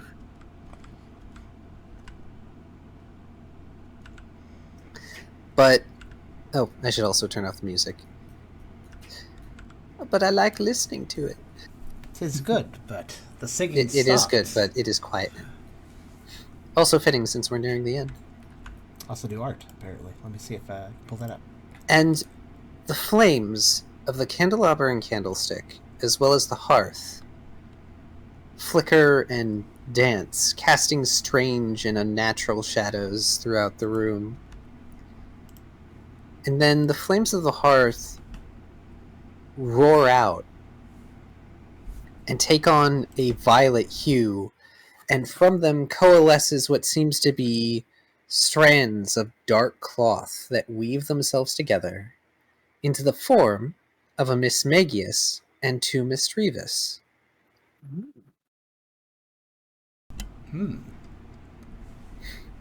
Who take the seats that nobody else has.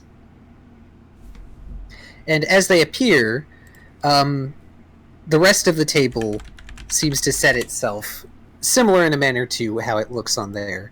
Like, there's a really nice big pudding off to the side, as well as what looks to be a roasted swanna. Okay, I'm not eating that either. Okay, so when the three of them sit, I'm gonna rush over, open up their trays. So let's see, Generation 4 There you go. and Generation 2. Okay. Wordlessly. Eragon looks like he wants to give you a glare, but the most he does is just narrow his eyes at you and maintains his position for now, since you actually did the thing. He can't be upset that you did the thing. Guess it's a good thing we reduced our guest list to 3. Maybe. She might not have been accompanied if the other 2 spots had been occupied. Something, if only one of you had actually come to dinner, it might have been a problem. Oh. Oh. Dynamic difficulty. Oh, man.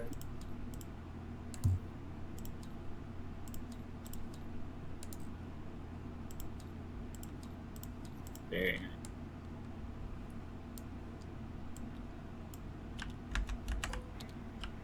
There you go. Oh, they're really bouncy when I move them. Okay. It's probably because of the edge of the table. There we are. I don't know how big Miss Magius is. I assume bigger. Yeah, she's bigger. And since this is, map sizing, we're not going to make them Yeah, huge it's a little at more the moment. relative here, and they'll definitely make them smaller for the grid, but... Yeah, than if we were going to be over in the other map.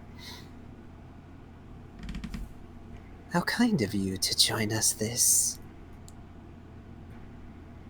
In fact, I would be quite remiss. For without guests, where is the bliss in serving and being mistress?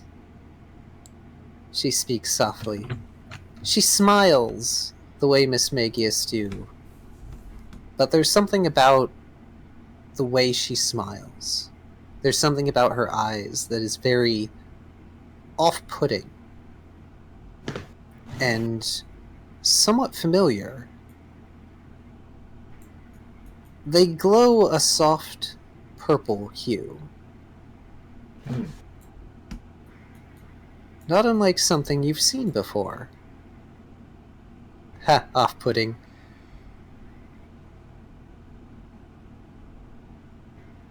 Please, eat. Rejoice. For tonight is special.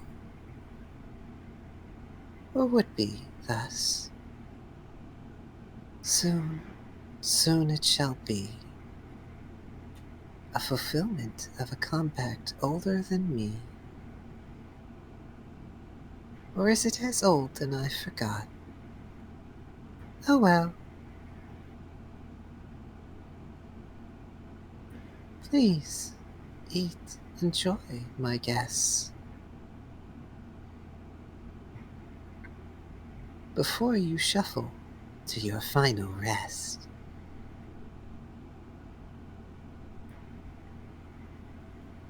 And that's where we're going to end the session. Ralph over here thinking, maybe I dodged a bullet. Maybe I chose right by being a servant instead of guest. Oh boy.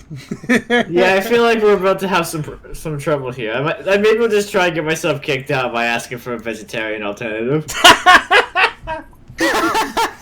Don't drink the Kool-Aid. No, nothing is poisoned. Don't eat the cabbages! But, well, I say nothing is poisoned, but that only rules out poison. Yeah, it's gonna be laced with some sort of sleep drug. Stop Oh, my. calling the plot Um, points. That'd be just like Ralph. I seem to have dug myself into a hole, but really I found You dodged the easier- bullet. All right. By digging this hole, you dodged the machine gun fire. Though. So everybody get 3 experience because all of you played really well today. New art. Uh, I was waiting. that was same fantastic. There you You played really well and you played to your characters today. go. Brooke did Oh, fall that's asleep. adorable. Brooke did fall asleep, so fair enough. That was a joke, but I still Quick works. power nap. Quick power nap against the chicken coop thing. Oh man, I love the whole servant rivalry, but like we're trying to work inside the bounds of our mysterious boss's boss here. What was the experience about? I missed that. 3. Okay. Yeah, 3. Because everybody played really well to their character, and also I'm super amused by Tucker being a bad influence on Seal. Yes, this was you guys seem to have hilarious. forgotten. It's not the first time he's been a little shit here and there. I'm spending 15 XP and I'm increasing my will to 6. Sometimes you make the best friends when you join each other as Wait, partners in crime. 15? It's only 3 times current score. It's cheap as fuck. Wait, what is? Will, apparently. Oh, Your current will score was 5. Oh. Yeah, 3 times 5. It's Okay. it's so cheap. wait, it says 6 though. Oh, it was 5. It's 6 now. Oh, Oh, yeah. It's huh. so cheap. I wonder if It's that's so cheap. I wonder if that's why I thought buying will with experience was temporary, even though it's not supposed to be. It's so cheap. yeah. See, this is why you saw these cards just available too. Like, Yeah. The other thing is, I think will maxes out at 10. It does. It's- Heals are back on the menu, boys. I feel like we might need them soon. I will say, if you want to spend extra XP, you can use that to recover will instead. But I'll make it only cost 3 per point, I guess. well, if you why would really I want do to that when I could just spend 18 XP and have 7 will points? because I mean, you can do that if you want. I could actually do that. I mean, in the long run, it's probably going to help you because this increases your total will score. Yeah, Use so will a it does. lot, It lets so- me heal more, and I do will saves constant. I just thought it was thematically fitting after that Yeah, conversation. I'm glad that Will. it got corrected that buying will is not temporary. Because that was a huge error on my part. Yes, excellent session, and I'm typing backwards again. Oh, great. What the fuck's up with? Okay. I don't know why that man. happened, but alright. I don't know, it's probably super obvious, but I love delicious social tension, especially involving different classes. Delicious social tension. Those are Yes. statements. That's a sentence. Yeah. I'm surprised I I haven't like- been kicked out of this place yet with my 0 contest scores, 0 etiquette score. Well, and unfortunately, that is something that hasn't really come up. This is not really the continent for that. The Mist continent will probably have a lot more of that. Well, I'm gonna be kicked off the entire continent. Fantastic. Nice.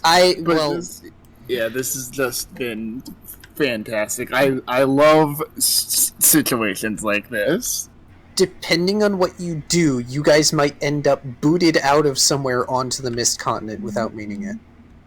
Oh, I'm fucked. I hate to Of say it. context, I'll ask these guys to give me a reference. I know some people's dots are a little mixed up, so I'm just gonna fix. Yeah, mine are a mess. I think making the new table may have, expanded table may have caused a few things to quake, and I didn't notice or something. Drawing pains. Oh well. Yeah, just a bit. I'm trying to remember what is. Can one increase their logic or instinct via experience? I can't remember. Yes. What is that on the card? Blah blah blah. Right. It's 50 points. I remember. 50 Yeah. points. Is Yeah, it just a for flat each 50, one. or is it? Yeah, it is a times? flat 50. Oh, just flat 50. Okay. Yeah. Alright. And you can spend 50 to remove a primal. You can spend 50 to gain an instinct or gain a logic. Okay. And I believe I did rule that gaining one does not remove from the other, because I know Because doing that's a that for stupid some rule. of them can cause that, which is weird. Riley would be dead like 3 times over if that was the case. Yeah. Logic would never be more than 0, Yeah. honestly. The only way you're going to lose logic is via primal progression.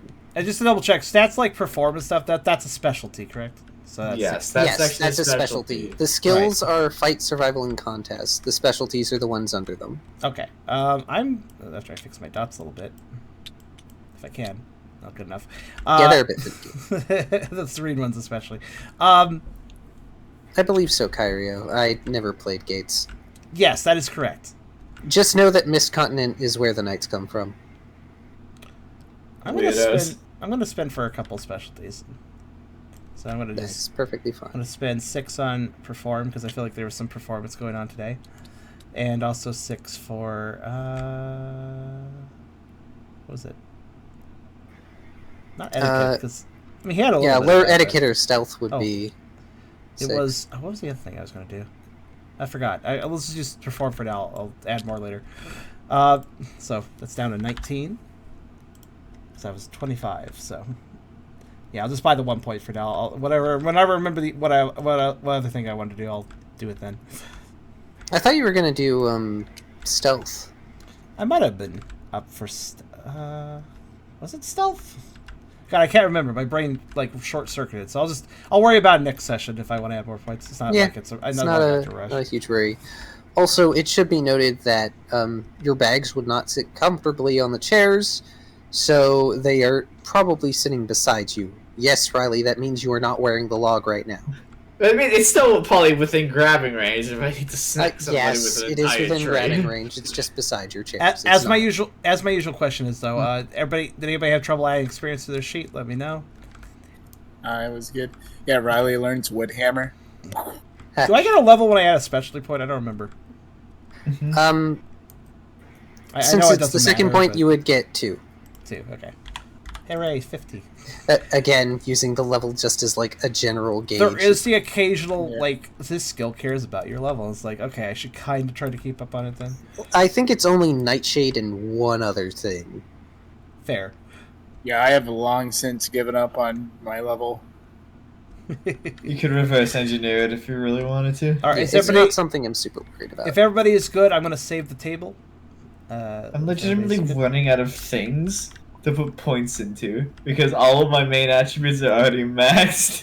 Honestly, especially points 1 and 2 are always going to be 6 points, so they're always kind of worth just picking up here and there. It doesn't cost that much. Time to evolve. Riley is not ready to evolve. I mean, that's fine. You can always keep the experience, and one of the things that Riley can do is accrue experience and get rid of primal points. It was a good session, though. What do you guys think of the new table design? I'm gonna have to get used to scrolling across the entire table because I'm not used to this. The other thing is if Riley really starts to struggle with spending experience on anything, be it moves or skill or I have all but 2 of Riolu's moves. Yeah, like if you don't want to invest in certain things for character reasons, that's totally okay. There's a reason why I have no points in contest. Yeah. It's not because I don't need them. There's reasons. The one thing I suggest is maybe you and I could figure out something with using your experience to create garments. Ooh. Or, like, using your experience to help further certain things. Make aura moves, finally. Yeah, well, I mean, you can just spend it on the move, perhaps. Well, you have to make the move, but you know. Yeah.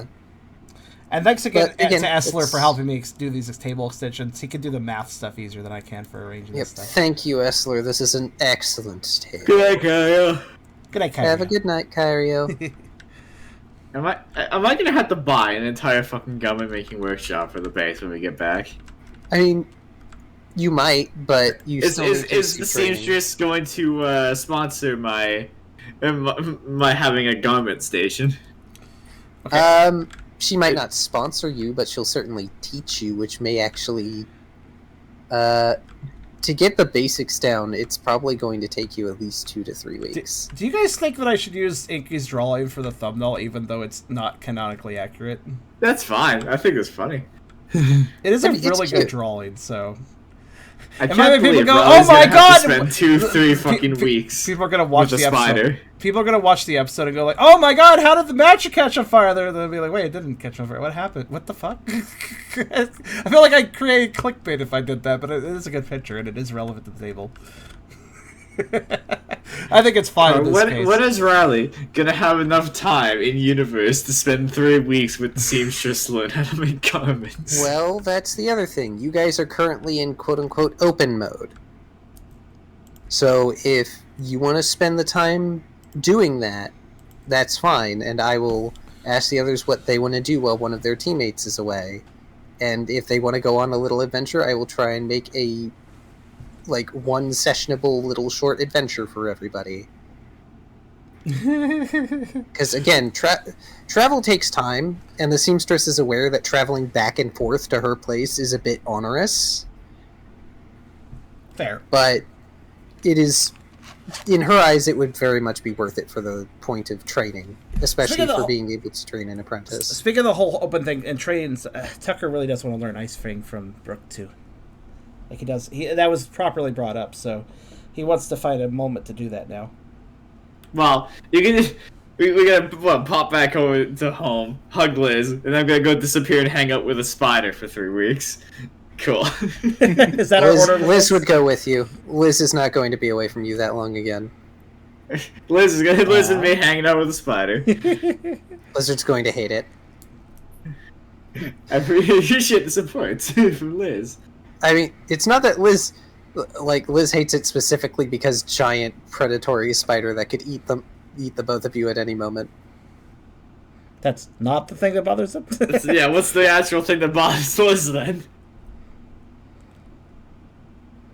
No, that is the thing that bothers Liz. Oh. I thought you said that was the thing that doesn't bother them. I was like, oh, well, then what does? No, I said that. I was saying that's not what bothers them in response to what was being said. I'm sorry. Oh, fair enough. I was like, in that case, Liz is pretty tolerant. I can. All the garments I test can be on Liz. Oh, Adorable. That is adorable. Also, in before Tucker accidentally learns Ice Fang from Poff because of Poff nibbling on Tucker. That's a way to learn it. But in any case, I hope everyone enjoyed the session. And we will, again, be reconvene in 2 weeks. So I guess that would be the 4th of May. May 4th. Yes. Isn't that a special day for some reason, May 4th? May the 4th be with you. That's why. Not that necessarily. That is the first day of my vacation. Okay. So the session will probably be short. And I apologize because I actually thought we would get a little further today than we did, but I say that all the time. Yeah, you should know better by now. Yeah, it's been 3 years. It's literally been 3 years. I figured there was a distinct possibility we would not get to where I thought we would, and it was fine. I just apologize if it's a bit short, because I will need to pack, and there are some things that I do need to do, because what will be happening is I will be going with friends at 2 a.m. Thursday for a drive down to Georgia so I can go to FWA. Oh, cool. Ah, cool. I know some people who are going to that, actually. Furry Week in Atlanta, for those unaware. Close. Yes, it is. I've waited so long for this. It's the Enchanted Forest theme this year. Apparently they also have a VR or an AR forest thing going on as well, which seems neat, though I may not be able to participate in that. I hope you have a good time. It's been so long since I've been to a convention. I don't know if I could ever drag Eragon to one. He seems very antisocial, but I hate people. I want to go to a con with him at some point. I do. That'd be nice. If I'm allowed to start spraying people with disinfectant spray when they get too close to me, I'll go to a con. I mean, but I'm pretty sure I'll be arrested. Yeah, last con I went as the Smash announcer. It was great. So I went and interviewed people dressed like Smash characters. Oh goodness. Actually, there's a lot of safety stuff that people are doing these days for conventions. Like FWA has a COVID-19 page. You need to be vaccinated and have a vaccination card. And you need to wear a mask. Yeah. That is mandate. Um, I guess fursuits kind of increase safety in a way. in a way, they can. It depends on how you treat them. But I go to meet up with friends I otherwise would very much not be able to meet up with, and I always bring the Dark Souls board game with me. And this time we are going to try and continue a game that we did last year in lieu of the con because they came and visited my house, which was fun. Nice. No. And Speaking also, of I meeting, will. I'm gonna go meet the bed. Yes, go meet the bed. Go Good sleep. night, dear. And also, somewhat related to this is I'm going to try and do a little one-shot intro thing for my friends. Oh, nice. That is Pokerole, because after running this game, I will attempt to run a game for them, though it will not necessarily be based in the Plains continent because they want a very different style of play. This is fair. Yeah, we have a very narrative focused and much less game mechanics focused. Usually it's about 50-50, but for the sake of storytelling and being entertaining for a stream, having the more narrative focus I think is better. Yeah, that's true. And narrative-focused games definitely do better, because you could always have sort of like Monster of the Week games, or like games that are much more episodic, and this is episodic in its own way. It's just much more story. But no, I more meant like they may be starting off as pirates. What will we do with it? We might end up as pirates. So. You might. What will we do with it? I mean, if you get stuck on some random continent because of shenanigans you pull later and need to pirate your way back to the Plains continent, I will do my best. Matey. All right. Well, yeah, no problem about the shorter game. I just hope, feel free to conserve your energy and, schedule yourself nicely for that, because that's definitely a very special event since that only happens once a year. So feel free to focus on that more than the game. I completely understand. Yep. But I still hope it's going to be a good session. I'm sure it will be. But for tonight, I will away. And thank you all for a wonderful session, for being wonderful players, and thank you for being a wonderful audience. Aw. See you next time. See you, Car. And I will also see you as well, Tubby, because I'm going to be closing down here too. So, you have a good night too. Yeah, for sure. Oh, dude, and thanks for playing along with the whole shenanigans. Oh, sure. I even wrote card here's the shenanigans I want to pull with Zill. So, kind of stuff of private scene. I don't do the private scene stuff very often with card, but I know some people in the other players do. But I don't do it that often. But it's kind of fun when I do it. Yeah, man. I actually kind of relished Ralph getting some of his own medicine. I think low key Ralph kind of digs it. Tucker was legitimately upset because Tucker was legitimately like, that snake could eat him if you keep down talking. Zeal, stop it! Don't get Zeal eaten, please. But yeah, you have a good night, Tubby, and I'll see you soon enough. All right. And as for everyone else here, I hope you enjoyed. Thank you for coming by, and it's been nice trying out this new table. This honestly just feels a lot cleaner having this bigger table. It's very nice. Again, thank you, Essler, for helping with that. And but yeah, hope you guys enjoyed. And of course, in 2 weeks, watch for episode or session, I guess you can call it either, 82, because we'll be doing it then. Thanks for coming, guys.